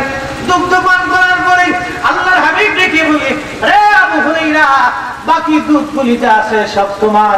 আবু হুরায়রা বলেন, নবী আমার মুস্কি হাসি দিয়ে বললেন, বাকি দুধ যা আছে সব তোমার। আবু হুরায়রা বলেন, আমি এই দুধের পেয়ালা বিসমিল্লাহ বলে মুখ লাগাইলাম, পান করতে করতে আমার পেট ভরে গেল, 3 দিনের ক্ষুধাগুলি নিবারণ হয়ে গেল। এরপরেও দুধের পেয়ালার মধ্যে তাকায় দেখি দুধ যা আছে তাই আছে, একটু কমেও নাই বাড়েও নাই। আওয়াজ করে বলা যাবে কি ইয়া রাসূলুল্লাহ? খাওয়াইলে রিজিক বাড়ে না কমে? হ্যাঁ হ্যাঁ হ্যাঁ। আমরা সুন্নিরা কি গরিব হয়ে গেছি? মিলাদুন নবীতে এই যে সারা দেশে গরু জবাই হয়েছে, এই চট্টগ্রাম, সিলেট, সারা বাংলাদেশে মিলাদুন নবী আসার পরে হাজার হাজার গরু, খাসি, মহিষ, এই যে তাবারক চাল ডাল রান্না হবে, মুসলমান খাবে। আজও পর্যন্ত সুন্নি গরিব হয়ে যায় নাই। অভাবের কারণে মিলাদুন নবী বন্ধ হয় নাই। কিয়ামত পর্যন্ত নবীর মিলাদুন নবী চলবে, মেহমানদারি থাকবে, বাতিলের শরীর চুলকাবে, চুলকাইতে থাকবে। আমরা গরু খাবো আর ওদের অ্যালার্জি উঠবে। কথা বলেন ঠিক না? গরু আমরা খাই আর অ্যালার্জি গেল, এই এক জ্বালাত করছি ভাই। আমরা গরু খালি পরে অ্যালার্জি উঠে কে? আল্লাহ আল্লাহ। হ্যাঁ বুঝে যান, বুঝে যান। আরেকটা ঘটনা শোনাই, হয় নবী হক না হয় হেরা হক। হক কোনটা? ধরে বলেন কোনটা হক? আমি তো বুখারী শরীফের হাদিস একটা দিছি, এরকম হাদিস দিলে 1000টা দেওয়া যাবে। ওই এক রাতে শেষ হবে না, এরকম 1000 রাতের দরকার। আমি তো কেবল 2টা হাদিস, 2 নম্বর হাদিস দিচ্ছি। প্রথম বুখারী থেকে দিচ্ছি, এরপরে ইমাম জালালউদ্দিন সুয়ুতী শরহে জামিউস সগীর থেকে দিচ্ছি, এবং ইমাম মানাবী আত-তাইসির থেকে দিচ্ছি। এ নবীর উম্মত শুরু। সাহাবী বলতেছে, কান্নি আনজুরু ইলা আরশি রাব্বি বারিজান, পরিষ্কার মতো আমি খোদার আরশ দেখি। কান্নি আনজুরু ইলা আহলিল জান্নাহ, নবীজি শুধু আরশে আযীম দেখি না, খোদার জান্নাতও আমি দেখি। ইয়াতাদাওয়ারুনা ফিহা, ইয়াতাদাওয়ারুনা ফিহা, জান্নাতের ভিতরে জান্নাতীরা মুলাকাত করে, জান্নাতীরা বসে রয়েছে। আমি সাহাবী এখানে দাঁড়ায় দেখি। কান্নি আনজুরু ইলা আহলিন নার, আমি জাহান্নামও দেখতে পাইতেছি। ইয়াতাদাওয়ারুনা ফিহা, জাহান্নামের ভিতরে হট্টগোল হয়, আযাব হয়, এইগুলি আমি নবী দেখতে পাই। একসাথে জোরে বলা যাবে কি সুবহানাল্লাহ? নবীর সামনে দাঁড়াইয়া সাহাবীর যদি এই হালত হয়ে যায়, তাহলে আমার নবীর হালত কি? আল্লাহ বলেন, আলাম নাশরাহ লাকা সাদরাক, আমি আপনার বক্ষকে সম্প্রসারণ করে দিয়েছি, আপনার কালকে আমি আল্লাহ সম্প্রসারণ করে দিয়েছি, কালবের জানালা পর্দা দরজা আমি আল্লাহ খুলে দিয়েছি। ইয়া রাসূলুল্লাহ, ইয়া হাবিবাল্লাহ, এই জন্য নবী আসমানের দিকে তাকাইলে সপ্তম আসমানের সব দেখতে পাইতেন, জমিনের নিচে তাকাইলে জমিনের সব দেখতে পাইতেন, উম্মতের দিকে তাকাইলে উম্মতের হৃদয়ের কথাগুলো নবী বলে দিতে পারতেন। আল্লাহ আল্লাহ আল্লাহ, উম্মতের দিকে তাকায় বলতেন তুমি জাহান্নামী, কবরের দিকে তাকায় বলতো আযাব হইতেছে, কবরের দিকে তাকায় বলতো শান্তি হইতেছে। আল্লাহ নবী বলে দিতে পারতেন, এটার নাম আলাম নাশরাহ লাকা সাদরাক, কিন্তু সব সময় বলতেন না, সব কথাই বলতেন না, সব কথাই বলতেন না, কিছু কিছু কথা বলতেন। একদিন নবীর উট হারায় গেল, উটের নাম কাসওয়া। উট যেতে যেতে বহু দূরে চলে গেল, মদিনার মরুর ভিতরে যাইয়া উটের রশি খুঁটির সঙ্গে পেঁচিয়ে গেছে, কাসুয়া আর আসতে পারে না, কাসুয়া বেঁধে গেছে। আমার নবীজি বললেন, সাহাবীরা রে, আমার কাসুয়াকে খুঁজে খুঁজে বের করে নিয়ে আসো। মুনাফিকরা হাসে আর কয়, তোদের নবী বলে আসমানের খবর দেয়, তোদের নবী বলে দুনিয়াতে দাঁড়িয়ে জান্নাত দেখে, তোদের নবী বলে ওই জমিনের খবর দেয়, তোদের নবী বলে গায়েবের সংবাদ দেয়। তো উট হারায় গেছে, তোর নবী বলতে পারে না কে? তোরা উট তালাশ করিস কে? 1400 বছর আগে মুনাফিকরা যে প্রশ্ন করেছিল, 1400 বছর পরে একই টুপিওয়ালা মুনাফিক একই প্রশ্ন করে। কথা বলেন কে? আর বুঝাইতাম কেমনে? প্রশ্ন 1400 বছর আগে যা, 1400 বছর পরেই তা, একই রকম টুপিওয়ালা। বুঝে যাবেন বাবা, হক বাতিল এখান থেকে বুঝতে হবে। বাবা কারো বিরুদ্ধে আমার বক্তব্য না, আমার নবীর পক্ষে বলতে যায় যদি বাপের বিরুদ্ধে চলে যায় তাতেও যাবে চলে, ওতে তাতে কিছু যায় আসে টাসে না। কথা বলেন ঠিক না? কিছু যায় আসে, ওগুলি দেখার সময় নাই এখন। আল্লাহর হাবিব সাহাবীরা ঘুরে এসে নবীর খেদমতে এসে বলেন, ইয়া রাসূলুল্লাহি, মুনাফিকরা হাসে আর বলে, আপনি নবী আসমানের খবর দেন, জমিনের খবর দেন, গায়েবের খবর দেন, অদৃশ্যের খবর দেন, অনেক তথ্য আপনি বলেন। ইয়া রাসূলুল্লাহি, আপনার উট কাসুয়া হারায় গেছে, আপনি বলতে পারেন না। হুজুর মুনাফিকরা হাসে, আল্লাহর নবী জালালি হয়ে গেলেন। নবী জালালি হয়ে বলতেন, কে বলছে আমি বলতে পারি না? আমার কাছে অমুক মরা গাছের খুঁটির সাথে পেঁচিয়ে গেছে মরুভূমির ওইখানে, আমার কাছুয়াকে নিয়ে চলে আসো। একসাথে বলা যাবে না সুবহানাল্লাহ? আল্লাহ আল্লাহ। মুনাফিকদের জবাব নবী দিয়েছে। এই জন্য কিছু এলমে গায়েব ছিল যেটা রাসূল বলতেন না, যেমন উহুদের ময়দানে যে দাঁত ভাঙবে, নবী বলতেন না, বলেন না। অনেকে প্রশ্ন করে, নবী যদি জানতেন তাহলে উহুদের ময়দানে মার খাইছে কে? এখন আমি প্রশ্ন করি, আল্লাহ জানার পরে নবীরে ফাটাইলো কে? এই কথা কোন ভাই কেন? আল্লাহ তো সব জানে, তো জানার পরে নবীরে উহুদে পাঠাইলো কে? কে পাঠাইলো? আল্লাহ যেই জন্য পাঠাইছে নবী সেই জন্যই গেছে। কি কথা কোন না কেন? আল্লাহ যে জন্য পাঠাইছে নবীজি সেই জন্যই গেছে। কি এক আশ্চর্য! মানে পাগল যখন মানুষ ঈমান নষ্ট হয় তখন এইরকমই হয়ে যায়, এইরকমই হয়ে যায়। যুক্তি দিয়ে নবীর ইজ্জত কমানোর কোন সুযোগ নেই। প্রিয় মুসলমানেরা, অনেক ওয়াজ করা যায়, বিরাট ওয়াজ করা যায়, অনেক কথা বলা যায়, কিন্তু কথা বলার আগে, ওয়াজ শোনার আগে মানতে হবে ওয়াজ করলে কি লাভ, শুনলে কি লাভ। লাভ হবে তার আমলে, আমলেও লাভ হবে না নবী প্রেম না থাকলে দিলে। ওয়াজ করলে কি লাভ, শুনলে কি লাভ, লাভ হবে তার আমলে, আমলেও লাভ হবে না নবী প্রেম না থাকলে দিলে। নবী প্রেম থাকলে দিলে লাভ হবে কম, আমলে সুপারিশ করবেন নবী রোজ হাসরের ময়দানে। জ্ঞানী যারা বুঝে তারা শুধু ইশারা, নাদানের বুঝাইতে পারে আছে কে কোথায়। জ্ঞানীর মতো জ্ঞানী হলে অল্প কথাই বুঝে, কচুর মতো কচু হলে অল্প জলে সেজে। আল্লাহ আল্লাহ আল্লাহ আল্লাহ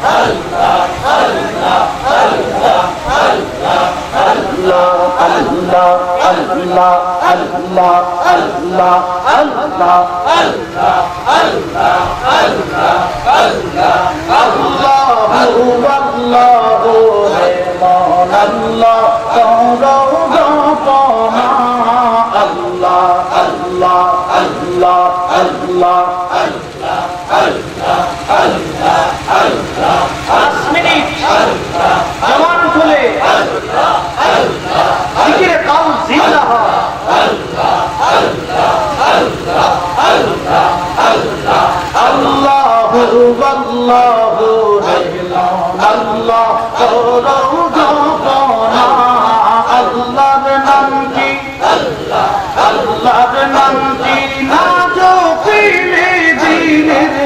ময়লা যাইবে না গো আল্লাহর জিকির করিলে দিলের ময়লা যাইবে না আল্লাহ ও আল্লাহ রে আল্লাহ করৌ জপনা আল্লাহ আল্লাহ আল্লাহ আল্লাহ আল্লাহ আল্লাহ আল্লাহ হাসবি রহমাতা সবুজ গাছের কষি পাতা হাসবি রহমাতা সবুজ গাছের কষি পাতা জিকিরে লাইছে মাথা নয়ন খুইলা দেখো না গো জিকিরে লাইছে মাথা নয়ন খুইলা দেখো না আল্লাহ আল্লাহ রে মৌলাল্লাহ তোরও জপনা আল্লাহ আল্লাহ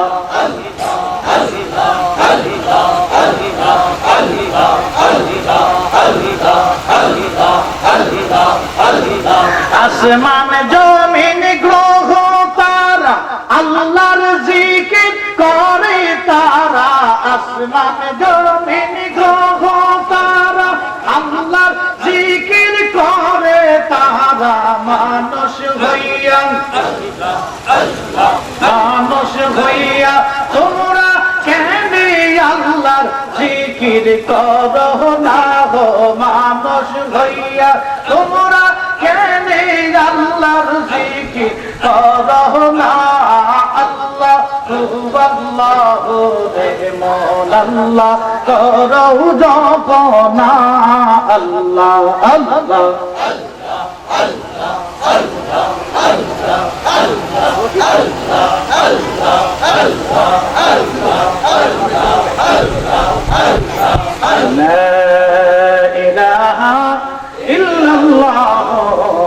মুহাম্মাদুর রাসূলুল্লাহ সাল্লাল্লাহু আলাইহি ওয়াসাল্লাম। প্রিয় বন্ধুগণ, প্রিয় ভাইরা আমার নবীর সাহাবীদের হালত যদি এটা হয় তো নবীর হালত কত বয়ান করতে গেলে অনেক সময় চলে যাবে। আসেন এই মাদ্রাসার গুরুত্ব নিয়ে ছোট্ট শেষ সময় একটা কথা বলে বিদায় হয়ে চলে যাব। লম্বা কথা বলে কষ্ট দেব না আপনাদেরকে। এই যে তলবে ইলমরা পড়াশোনা করে এদের দাম কত, একটা ঘটনা আপনাদেরকে শোনাই। এই উপমহাদেশের মধ্যে অন্যতম একজন শ্রেষ্ঠ বাদশা ছিলেন, তার নাম বাজান ওই যে গজনির সুলতান অধিপতি সুলতান মাহমুদ গজনবী। গজনিটা কি? গজনিটা বোঝায় বর্তমানে Afghanistan, Uzbekistan, Kazakhstan, Turkmenistan, Pakistan, Iran, এই বিরাট অংশ মিলেছিল গাজনি। গাজনি রাজধানী ছিল বর্তমান আফগানিস্তানের গাজনি শহর। এই বিরাট বিরাট ভূখণ্ড নিয়েছিল গজনির সুলতান সুলতান মাহমুদ গজনবী। কিন্তু সুলতান মাহমুদ গজনবী ছিল বাবা আশিকের রাসূল। কেমন আশিক রাসূল ছিল তিনি, তিনার জীবন থেকে একটা ঘটনা আপনাদেরকে শোনাই। যুবক শুনিয়া যাও। এত বড় সুলতান কিন্তু নবীর প্রতি কত বড় তাআযীম ছিল শুনেন। সুলতান মাহমুদ গজনবী ভারতবর্ষ তিনি 17 বার আক্রমণ করেছেন, একটা বারও তিনি পরাজিত হন নাই। 17 বারই আল্লাহ তাকে বিজয় দান করেছেন। একসাথে ধরে বলা যাবে কি সুবহানাল্লাহ। না কষ্ট হইতেছে আপনাদের? অসুবিধা নাই তো? একসাথে সবাই ধরে বলি তো আল্লাহু আকবার। আমরা সুন্নিরা কেন নবী নবী নবী নবী বলি, নবী নবী বলি? কারণ কি? এর পিছনে কি কারণ আছে? সুলতান মাহমুদ গজনবীর জীবন থেকে শোনাই। ওনার একজন দাস ছিল, গোলাম ছিল, গোলামের নাম ছিল আয়াজ। গোলাম এতই প্রসিদ্ধ গোলাম ছিল, এত বিশ্বস্ত গোলাম ছিল। সুলতান মাহমুদ গজনবী সারা পৃথিবী একদিকে, তার গোলাম আর একদিকে। গোলাম যা বলতো সুলতান মাহমুদ তাই বিশ্বাস করত। এত বিশ্বাসী গোলাম ছিল সুলতান মাহমুদের। আয়াজ বৃদ্ধ হয়ে গেছে। মনিবরে ডাকতে বলে, মনিব, বৃদ্ধ পর্যন্ত আপনার কদমের খেদমত করলাম, এখন আমি বুড়া হয়ে গেছি, আমার কষ্ট হয়। আমি আমার সন্তানটাকে আমার মতো বিশ্বস্ত বানাইছি, আমি আমার সন্তানটাকে আমার মতো আমানতদার বানাইছি। মনিব, আপনি যদি চান তাহলে আমার সন্তানটা আপনার খেদমতগার বানাই দেই, আপনার খাদেম বানাই দেই। সুলতান রাজি হয়ে গেলেন। ছেলেটার নাম ছিল মোহাম্মদ। আয়াজের বেটা মোহাম্মদ, মোহাম্মদ ইবনে আয়াজ, কিন্তু ছেলের নাম ছিল মোহাম্মদ। সুলতান মাহমুদ গজনবীর দরবারে কাজ করে। সুলতান মাঝে মধ্যে ডাক দেয়, এ আয়াজের বেটা এদিকে আসো, এ আয়াজের ছেলে এদিকে আসো, এ আয়াজের ছেলে এদিকে আসো। কিন্তু কখনো হে মোহাম্মদ বলে ডাক দেয় না, শুধু বলে আয়াজের বেটা এদিকে আসো, আয়াজের বেটা এদিকে আসো। একদিন ছেলে মোহাম্মদ ইবনে আয়াজ বাড়ি চলে গেলেন। বাবা আয়াজের কাছে বলে, বাবা, সারা জীবন আপনি আপনার মনিবের খেদমত করেছেন, কখনো বেঈমানি করেন নাই। আমাকে আপনি ওইভাবেই তৈরি করেছেন, বড় আমানতদার হিসেবে তৈরি করেছেন। আমি আমার মনিবের খেদমত করি, বেঈমানি করি নাই। কিন্তু আব্বা জান, আমার মনিব সুলতান মাহমুদ গজনবী কোন সময় আমার নাম ধরে ডাক দেয় না, কারণ সে কি আমার উপরে বেজার না আপনার উপরে বেজার? একটা বার কি আপনি যে জিজ্ঞাসা করবেন, হে আব্বা? আয়াজ তো এত বড় বিশ্বস্ত, বলিস কি আমার মনিব তোকে নাম ধরে ডাক দেয় না, কারণ কি? দৌড়ে আসছে সুলতানের কাছে, সুলতান, আপনি কি আমার উপরে বেজার না আমার ছেলের উপরে বেজার? কেন রে, কেন রে আয়াজ? পৃথিবীর সব মানুষ একদিকে, তুই আয়াজ অন্যদিকে, আমার সালতানাত একদিকে, তুই আয়াজ অন্যদিকে। তোকে আমি আমার জীবনের চেয়ে বেশি ভালোবাসি আয়াজ। আজকে হঠাৎ করে এই কথা কেন বললি আয়াজ? বল। আয়াজ ডাকতে, কেমনই আমার ছেলেটাকে আপনার খেদমত খাদেমগার বানিয়েছি, কিন্তু একটা বড় ছেলের নাম ধরে ডাকতেন না, কারণ শুধু আয়াজের বেটা, আয়াজের বেটা বলেন, কারণ কি? সুলতান মাহমুদ গজনবী, যুবক যুবক শুনিয়ে দাও, হে মুসলমান শোনো, মুসলমান শোনো, মুসলমান কলিজা চিন্তা করে দাও। আমরা সুন্নিরা কেন নবী নবী নবী নবী বলি? মুসলমান কলিজা ঠান্ডা করে দাও। সেই দিনের গাজনীর অধিপতি 17 বার ভারত আক্রমণ করেছে। পৃথিবীর কোন জেনারেল আজ পর্যন্ত খালিদ বিন ওয়ালিদের পরে এতবার বিজয় অর্জন করতে পারে নাই। কোন সেনা প্রধান এতবার বিজয় অর্জন করতে পারে নাই। কোন সেনা প্রধানের পরে, খালিদ বিন ওয়ালিদের পরে আজ পর্যন্ত যাকে কেউ পরাজিত করতে পারে নাই, সেই সুলতান মাহমুদ গজনবী চোখের পানি ছেড়ে দিয়ে বলে, আয়াজ, কেন তোর ছেলের নাম ধরে ডাক দেয় না জানিস? বলেন মনিব। আয়াজ রে, তোর ছেলের নাম মোহাম্মদ, আমার নবীর নাম মোহাম্মদ। আয়াজ রে,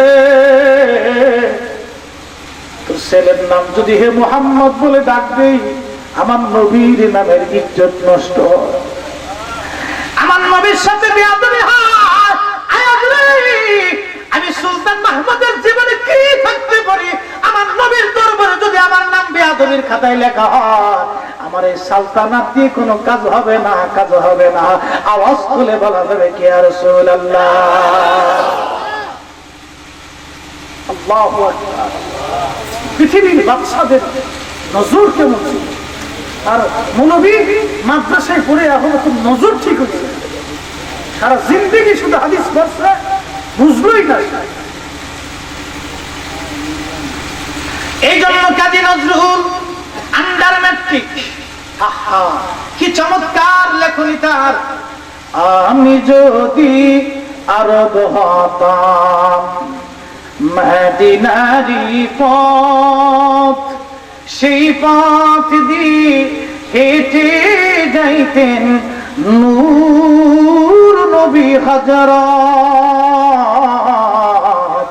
নূর নবী হযরত। তৌহিদেরই মুর্শিদ আমার মুহাম্মাদের নাম, মুর্শিদ মোহাম্মদের নাম। ওই নাম জপলেই বুঝতে পারি, ওই নাম জপলেই বুঝতে পারি খুদারে কালাম মুর্শিদ মোহাম্মদের নাম, মুর্শিদ মোহাম্মদের নাম। এই সুলতান মাহমুদ গজনবী সারা পৃথিবী তার নাম শুনলে ভয় পাইত। কারণ কি? ওনার জীবনের একটা প্রসিদ্ধ ঘটনা, উনি সারা রাত্র ঘুমাইতেন না, প্রজাদের বাড়ি বাড়ি খোঁজ নিতেন, কে খায় কে ঘুমায়, কে অসুবিধার মধ্যে আছে। সুলতান মাহমুদ গজনবী পাহাড়ি পাহাড়ি রাস্তা আফগানিস্তানের অলি গলি দিয়ে ঘুরে ঘুরে দেখতেন আমার প্রজারা কি অবস্থায় আছে। একদিন এই সুলতান রাতের আধারে বের হইলেন স্বর্ণের প্রদীপ নিয়ে, স্বর্ণের প্রদীপ নিয়ে রাস্তায় বের হয়ে গেলেন। বের হয়ে উনি গজনীর বাজারে চলে আসলেন। বাজারে এসে দেখেন বাজারের একজন দোকানদারের ছোট্ট প্রদীপের পাশে বসে বসে একটা তলবে ইলম কিতাব পড়তেছে, কোরআন পড়তেছে।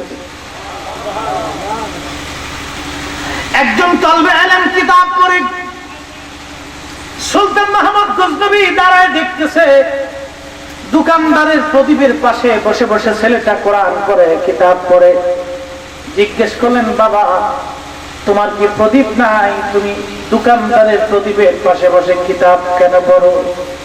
ছেলেটা বলে, কে গো আপনি?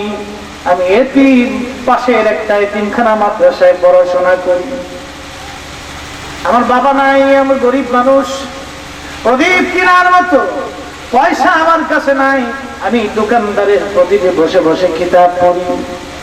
সুলতান মাহমুদ গজনবীর চোখ বেয়ে বেয়ে পানি পড়তে লাগলো। পৃথিবীর বাদশা সুলতান Afghanistan, Uzbekistan, Kazakhstan, Turkmenistan, Azerbaijan, Pakistan, Iran, বিরাট কাশ্মীরের বিরাট একটা অংশ মিলেছিল তখন গাজনি। বর্তমান বাংলাদেশের অন্তত 30টা দেশের সমান একটা দেশের বাচ্চা তিনি। বর্তমান বাংলাদেশের 30টা দেশের সমান একটা দেশের বাচ্চা তিনি, সুলতান মাহমুদ গজনবী রাহিমাহুল্লাহ। চোখের পানি ছেড়ে দিলে, চিন্তা করতে পারলেন, আহারে কিয়ামতের ময়দানে যদি আমাকে আমার নবী জিজ্ঞেস করে, সুলতান তোমার সামনে আমার একজন তলাবা প্রদীপের আলো হাওলাত করে কিতাব পড়েছিল, তুমি সুলতান স্বর্ণের প্রদীপ নিয়ে রাস্তায় পথ চলেছ, তোমার প্রাসাদের মধ্যে স্বর্ণের প্রদীপ দিয়ে তুমি আলো জ্বালিয়েছো, আর আমার একজন তলাবা হাদিস পড়তে যাইয়া, কোরআন পড়তে যাইয়া দোকানদারের প্রদীপের আলো হাওলাত করেছিল। আমি মাহমুদ গজনবী নবীর সামনে কিয়ামতের ময়দানে কি জবাব দেব? কি জবাব হবে আমার? কি জবাব হবে? ভাই মুসলমান, নামাজের জন্য আল্লাহকে ভয় করি, রোজার জন্য আল্লাহকে ভয় করি। আল্লাহ বলেন, ইয়া আইয়ুহাল্লাযীনা আমানুত্তাকুল্লাহ, ঈমানদার আমি আল্লাহকে ভয় করো, হাক্কা তুকাতি, ভয় করার মতো করো, ওয়ালা তামুতুন্না ইল্লা ওয়া আনতুম মুসলিমুন, মুসলমান না হয়ে মরো না, মুসলমান না হয়ে কবরে এসো না। মুসলমান হওয়ার আগে আপনার ঈমান তাজা করতে হবে। মুসলমান হতে হলে ঈমান আনতে হবে। তাও বেদাত ঈমান না, ঈমানে আহলে সুন্নাত ওয়াল জামাত, সুন্নি আহলে সুন্নাত ওয়াল জামাতের কাতারে যদি না আসেন, খোদার কসম করে বলি আল্লাহর জান্নাত কোনদিন চোখে দেখা যাবে না। কোরআন মিথ্যা হবে। আল্লাহ কোরআনে বলেন, আমি আল্লাহকে ভয় করো। তো নামাজের ব্যাপারে আল্লাহকে ভয় করি, তো রোজার ব্যাপারে করি, তো যাকাতের ব্যাপারে করি, তো জিন্দেগির ব্যাপারে করি, তো হজের ব্যাপারে আল্লাহকে ভয় করি, পথ চলার ব্যাপারে আল্লাহকে ভয় করি।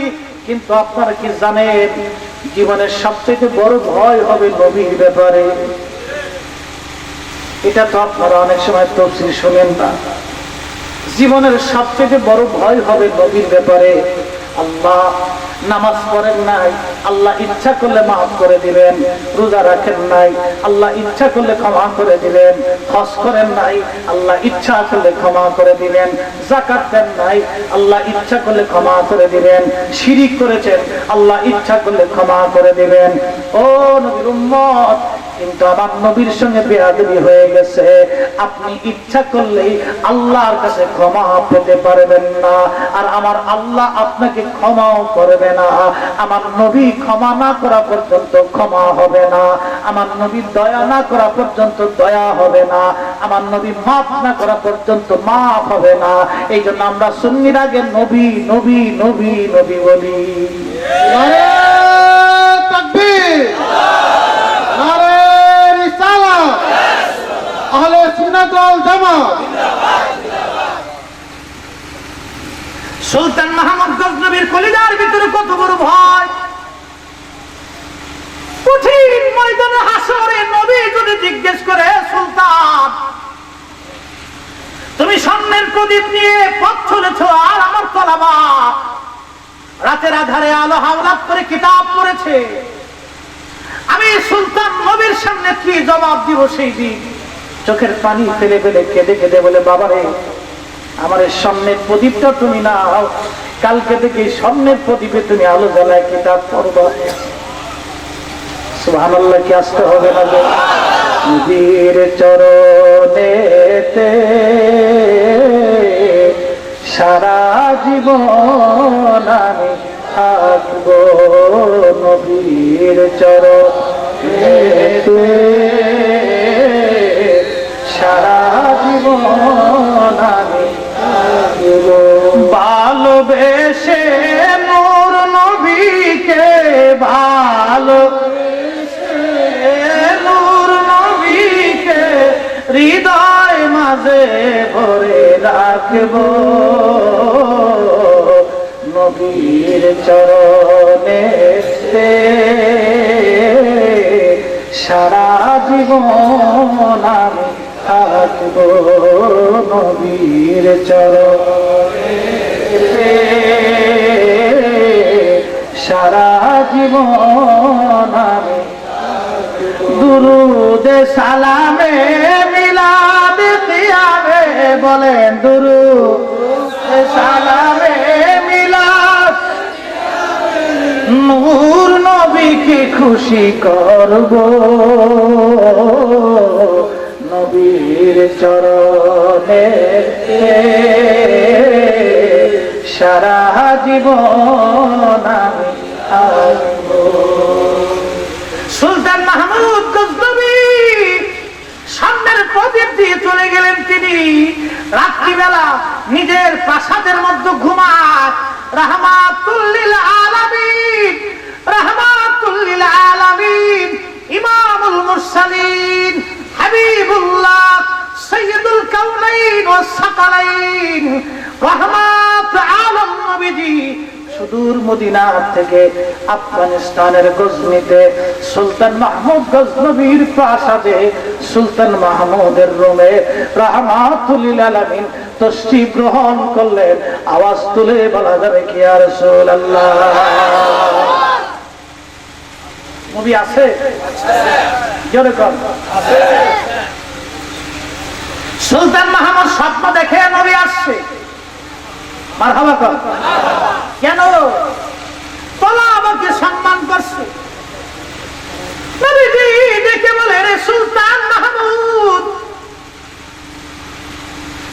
লব্বাইক ইয়া রাসূলুল্লাহ, গোলাম হাজির। আমার নবী ডাক দেখে, সুলতান মাহমুদ তুমি আজকে আমার একজন তলাবাকে সামনের প্রদীপ দিয়ে তুমি আমার তলাবাকে সম্মান করো নাই। সুলতান, তুমি আমি নবীর ইজ্জত করেছো। আমি রাসূল মদিনা মুনাওয়ারা থেকে তোমার গজনিতে এসেছি। যা সুলতান মাহমুদ, দোয়া করে দিয়ে গেলাম, আল্লাহ পাক তোমাকে দুনিয়াতে কোনোদিন অপমান করবে না, আখিরাতেও কোনোদিন অপমান করবে না। জোরে বলুন সুবহানাল্লাহ। এজন্য কোন যুদ্ধে তিনি কোনোদিন পরাজিত হয়নি, কোন যুদ্ধে তিনি পরাজিত হয়নি, কোন কাজে তিনি পরাজিত হয়নি। আল্লাহু আকবার। ওই যে রাসূল দোয়া করে গেছিলেন। অনেকে আমাদেরকে স্বপ্ন দেখে, মুফতি ফরিদি স্বপ্ন দেখেছি আপনারা একবেলা খাওয়াইছি, আমি মনে মনে চিন্তা করি দাওয়াত একটা পাইলাম, বিরাট একটা। আমি বললাম ভাই রে, স্বপ্নে তো খাওয়াইছেন, বাস্তবে তো হয় নাই। আমাদেরকে স্বপ্ন দেখলে স্বপ্ন থাকবে, কিন্তু আমার নবীর স্বপ্ন স্বপ্ন না, নবীর স্বপ্নটা বাস্তব। সুবহানাল্লাহ জোরে কর। সহিহ বুখারীর কিতাবুর রুজ্জা আল্লাহর নবী বলেন, মান রাআনি ফিল মানামি ফাকাদ রাআল হক, মান রাআনি ফিল মানামি ফাকাদ রাআল হক। স্বপ্ন যদি তুমি আমাকে দেখো উম্মত, তাহলে শোনো সত্যই আমি নবীকে দেখছো। আসতে বললেন কেন? জোরে বলেন, ওয়াজ শেষ। আরেকটু জোরে বলে, নবীকে দেখলা, সত্যই দেখেছো। ফাসিয়া রানি ফিল ইয়াকযা, স্বপ্ন যদি দেখেই থাকো তাহলে বাস্তবেও তোমার সঙ্গে দেখা হয়ে যাবে।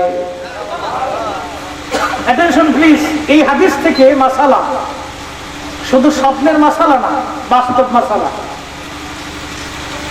মান রাআনি ফিল মানামি ফাকাদ রাআল হক, স্বপ্ন যদি দেখো তো বাস্তবেই দেখলা, সত্যই আমাকে দেখছো। তার মানে নবী আইছে না ছবি আইছে? জোরে কম, জোরে জোরে। নবী না ছবি? নবী না ছবি? আপনি কি নবী না ছবি? তাহলে 1450 বছর আগে থেকে হযরত আবু বকর সিদ্দিক, আম্মা জানা আয়েশা, ওমর ফারুক, উসমান, আলী, আহলে বাইত থেকে শুরু করে সমস্ত সাহাবায়ে নবী, তাবিঈন, তাবিঈন, মুস্তাহিদিন, ফুকাহা, উলামা, ফুদালা, নুজাবা, আখিরাতাল ওলি, গাউস, কুতুব, আশিকে রাসূল, আজ পর্যন্ত নবীকে স্বপ্ন দেখা যায়, কিয়ামত পর্যন্ত নবীকে দেখা যায়। তার মানে নবী আসে, ছবি আসে না, অরিজিনাল নবী আসে। এর থেকে বোঝা গেল নবী উম্মতের মাঝে আছে, কানার ঘরের কানা চোখে দেখে না। আনুহাবি যদি না মানে, তোর না মানলে কবরে যাইতে, ওটা আমার কি আছে? হাদিস বুঝোস না, খালি হাদিস পড়োস না, হাদিস পড়লেই হইব।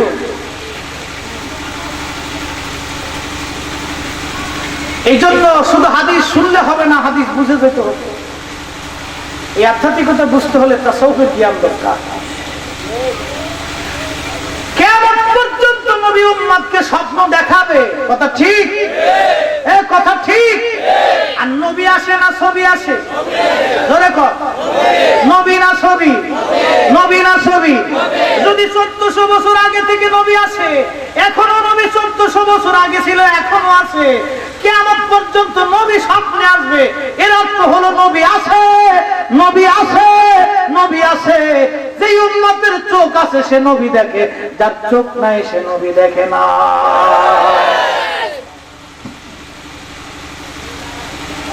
বুঝলে বুঝ কথা, তাহলে এর চেয়ে পরিষ্কার করে বোঝানো তার কিছু নাই বাবা।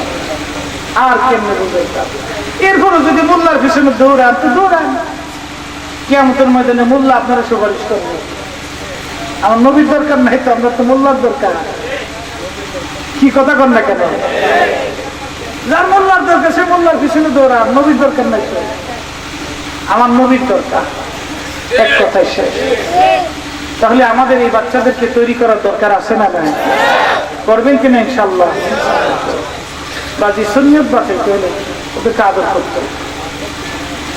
আপনার রিজিক থেকে ওকে একটু খাবার দিবেন, বেশি কিছু না। একটা ছেলেকে লজিং নিয়ে রাখবেন।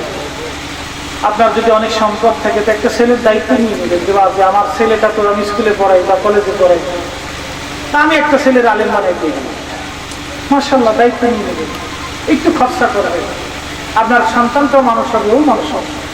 সবাই যে মাদ্রাসায় করবে তা না, ডাক্তার হবে, ইঞ্জিনিয়ার হবে। আল্লাহ পৃথিবীটাকে এইভাবে সাজাইছে।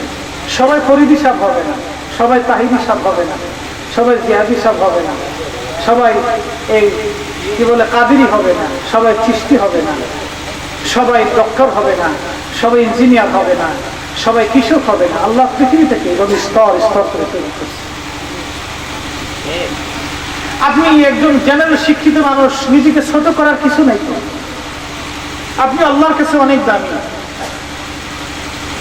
আমি আলেম হইছি বিদায় যে আমি বিরাট দামি, তা কিন্তু না। আপনিও আল্লাহর কাছে দামি। আপনি একজন কৃষক, কিন্তু আল্লাহর কাছে আপনি দামি। কেন দামি? কেন দামি হবেন জানেন? দামি এই জন্য হবেন, নবী দিয়ে দামি দিতে হবে। কি কথা বলেন, ঠিক না? কি দিয়ে? আব্বা কি দিয়ে? নবী দিয়ে। নবী দিয়ে দামি হইতে, নবী দিয়ে দামি হইতে। এই জন্য আমাদের জন্য সহি সমাজ আল্লাহ দান করে, সহি বুঝ যেন আমাদের আসে, বাচ্চাদেরকে আমরা তৈরি করবো। আমার ভাই তিনি এই মাদ্রাসাটা পরিচালনা করে, আলহামদুলিল্লাহ। হুজুর কেবলা তিনার খেদমতে এই বৃদ্ধ বয়সেও প্রতিষ্ঠান ধরে রাখছেন। অনেক প্রত্যেকটা দরবারে আমাদের মাদ্রাসা প্রয়োজন, বেশি বেশি প্রয়োজন। ইনশাআল্লাহ প্রতিষ্ঠানগুলির মাধ্যমে আমরা এই সুন্নতের আলোগুলি মানুষের মধ্যে ছড়িয়ে দিতে পারবো। প্রিয় বাবাজি, আমাদের জনাব আবু হানিফ বাদুল আল কাদরি মাদ্রাজুল আলী, তিনি চেষ্টা করে যাচ্ছেন সবাইকে। আপনারা হুজুর কেবলার যারা মুহিব্বিন আছেন, খেদমত করেন, আপনারা দেন। এলাকার সর্বস্তরের যারা আছেন আপনারা মহাব্বত করবেন। বাবারে, আমরা কিন্তু আমার নিজের প্রশংসার কথা বলিনি। বলেন, আমি আমার নিজের বরত্বের কথা আমার ওয়াজের ভিতরে একবারও কি বলছি?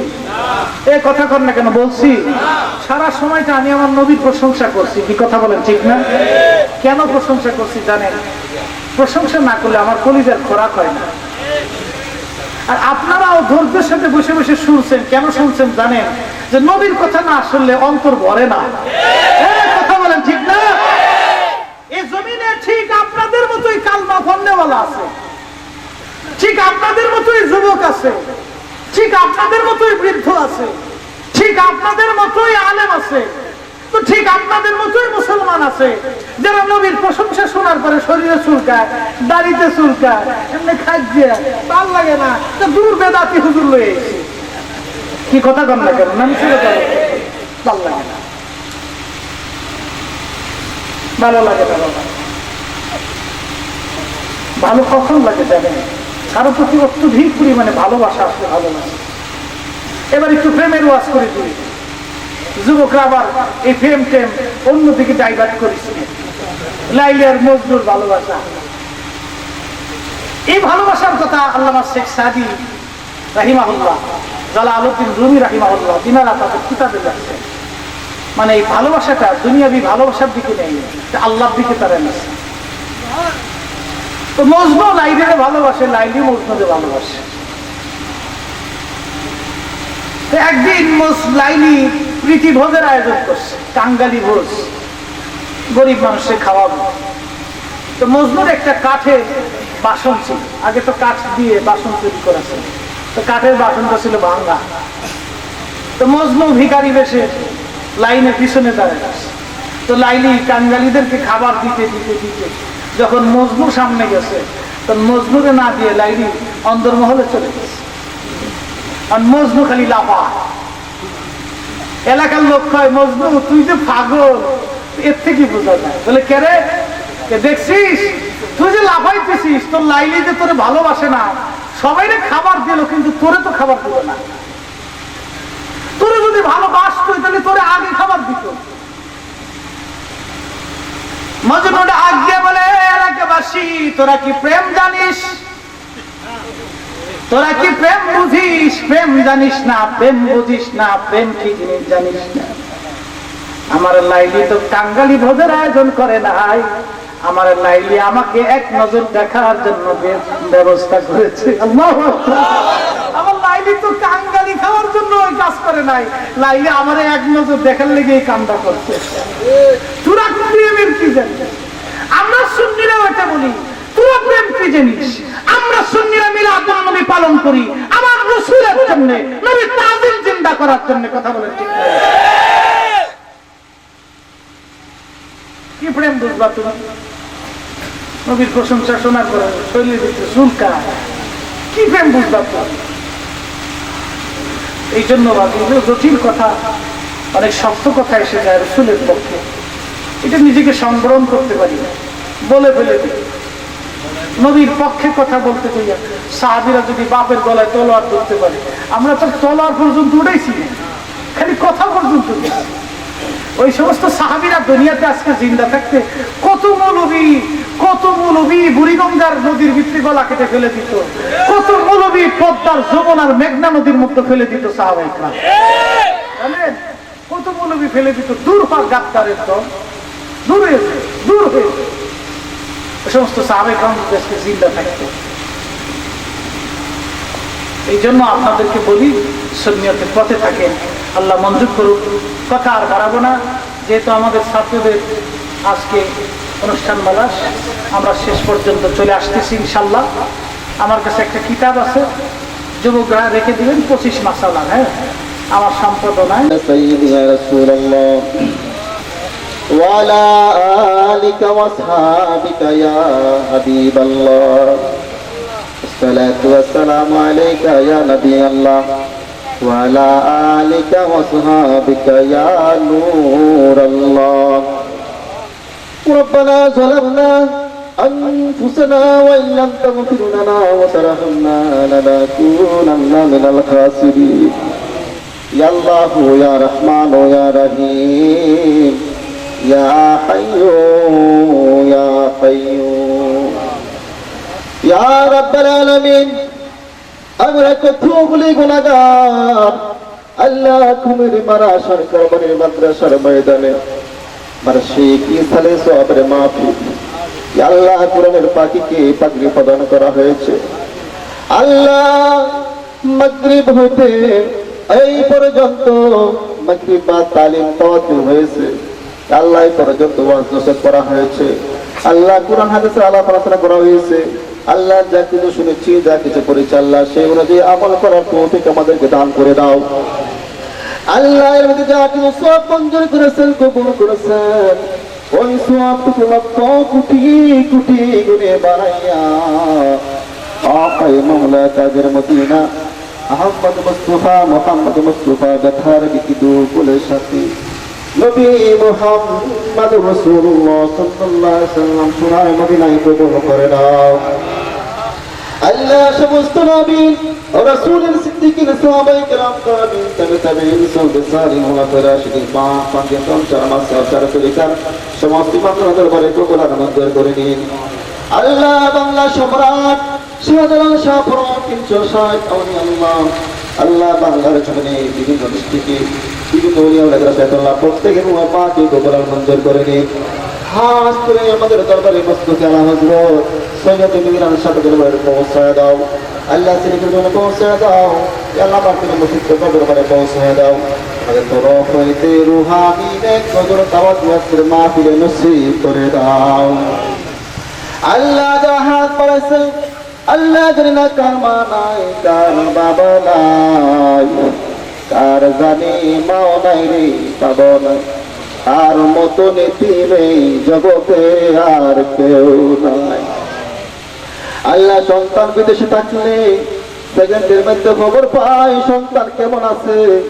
আল্লাহ মাত্র 3.5 হাত দূরে আম্মাকে আব্বাকে খবর দিয়ে আসলাম। 1000 বছরের পর বছর হয়ে গেল, আজ পর্যন্ত খবর পাইলাম না আব্বা কেমন আছে। আল্লাহ দুনিয়ার ঘরে থাকতে গেলে হাটের প্রয়োজন হয়, লেপ্তসুদের প্রয়োজন হয়, আল্লাহ ইয়াসির প্রয়োজন হয়, পেনের প্রয়োজন হয়। মাত্র মার্কিন সাদা কাপড় পেঁচাইয়া অন্ধকার কবরে শুয়ে দিয়ে আসলাম। আল্লাহ জানি না আজ পর্যন্ত কেমন আছি। আল্লাহ যাদের আম্মা আব্বা দাদা দাদি নানা নানি বন্ধু বান্ধব আল্লাহ দুনিয়া ছেড়ে অন্ধকার কবরে শুয়ে গেছে, আল্লাহ প্রত্যেকে আপনি মাফ করে দাও। আল্লাহ মাফ করে জান্নাতুল ফেরদাউস নসিব করে দাও। আল্লাহ আজকের মাহফিলকে কবুল আর মঞ্জুর করে নাও। আল্লাহ মাহফিলে যারা হাজির হয়েছে আল্লাহ প্রত্যেকে নেক হায়াত ঈমানে শক্তি আমলে শক্তি বাড়ায়া দাও।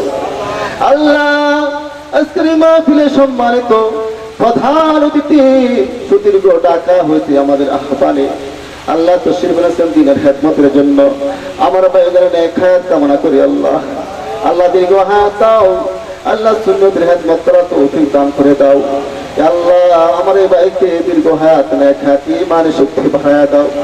আল্লাহ মঞ্চে যে সমস্ত অতিথিরা হাজির হয়েছে আল্লাহ প্রত্যেকের নেক হায়াত ইমান শক্তি বাড়ায় দাও আল্লাহ পর্দার আড়ালে মা বোনেরা হাত বাড়াইছে আল্লাহ সমস্ত মা বোনদেরকে আবেদা চলে হিসেবে কবুল আর মঞ্জুর করে নাও আল্লাহ অনেকে বিদেশ হতে দোয়া চাইছে আল্লাহ অনেকে দোয়া শরীক হয়েছে আল্লাহ এই সরকার বাড়ির অনেক ছেলেরা বিদেশে থাকি সকলে দোয়া চাইছে আল্লাহ নাম ধরে বলতে গেলে অনেক নাম হয়ে যায় আল্লাহ সকলের নেক মকসুদ আপনি কবুল আর মঞ্জুর করে নাও আল্লাহ তারা আম্মা আব্বাকে বংশকে রেখে আল্লাহ একা জীবন করতেছে আল্লাহ প্রত্যেকে কামারিতে বরকত দান করে দাও সুন্দর সুফিজ আলামতে রোজগার করে দেশে ফিরে আসার তৌফিক দান করে দাও হাস করে আল্লাহ আজকে যে ছাত্রকে পাখি প্রদান করা হয়েছে আল্লাহ সেই ছাত্রটাকে দিনের হকমতে আপনি কবুল আর মঞ্জুর করে নাও আল্লাহ হক্কানি আলেম হয়ে সুন্নিয়তের খেদমত করার তৌফিক দান করে দাও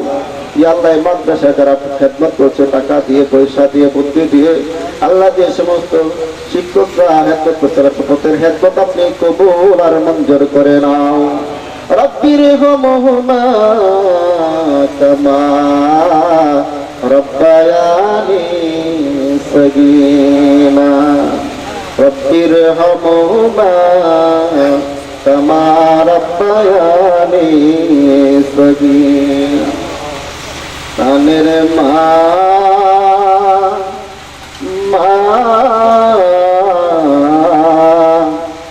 আজ কেন আমায় সুহাগ মাতা নাম ডাকো না মায়েরা চলতি আমায় কেন বুকে ধরাও না মা মা আজ কেন আমার সোহাগ মাতা নাম ডাকো না আল্লাহ আমাদের সকলের মা বাবাকে তুমি মাফ করে দিও আমাদের প্রত্যেকের ন্যায় প্রস্তুত কবুল আর মঞ্জুর করে নাও এই মাহফিলকে কালকে আমার পর্যন্ত জারি করে দিও আল্লাহ সকল প্রকারের ফিতনা ফাসাদ থেকে হিংসা হইতে অহংকার হইতে মুক্ত হয়ে আমাদের সকলকে এক করে চলার তৌফিক দান করে দিও আল্লাহ অত্যন্ত আনন্দের বিষয় আমার চাচা হেতুবেট আজিজুল্লাহ কার্য চাচা উনি আমাদের মধ্যে উপস্থিত হয়েছেন হাত বাড়িয়েছেন আল্লাহ আমি চাই প্রতিটা বছর মাহফিলের জন্য উনি হাজির থাকেন আমি আল্লাহর কাছে সেই দোয়া কামনা করি বিশেষ করে এই মাদ্রাসার প্রতিষ্ঠাতা আমার প্রিয় মুর্শিদ কিবলা আল হাসান মাহবুবুল কাদের হুজুর অত্যন্ত অসুস্থ আল্লাহ আপনাকে বিখ্যাত হয় মেহেরবানি করে সুস্থতা দান করে দিন দিনের খেদমত করার তৌফিক দান করে দিন সকল কাজগুলো সমাধান করার তৌফিক দান করে দিন সাল্লাল্লাহু তাআলা আলা খায়রি খালকিহি নূরাশ মুহাম্মাদি ওয়া আলা আলিহি ওয়া সাহবিহি আজমাইন যেদিন আমাদের সামনে মসজিদের পালকি পাঠাইবা আল্লাহ যেদিন আমাদের সামনে মালাকুল মউত আজরাইল পাঠাইবা ওদিন আমাদের জবানে জারি করে দিও লা ইলাহা ইল্লাল্লাহু মুহাম্মাদুর রাসূলুল্লাহ সাল্লাল্লাহু আলাইহি ওয়াসাল্লাম সকলে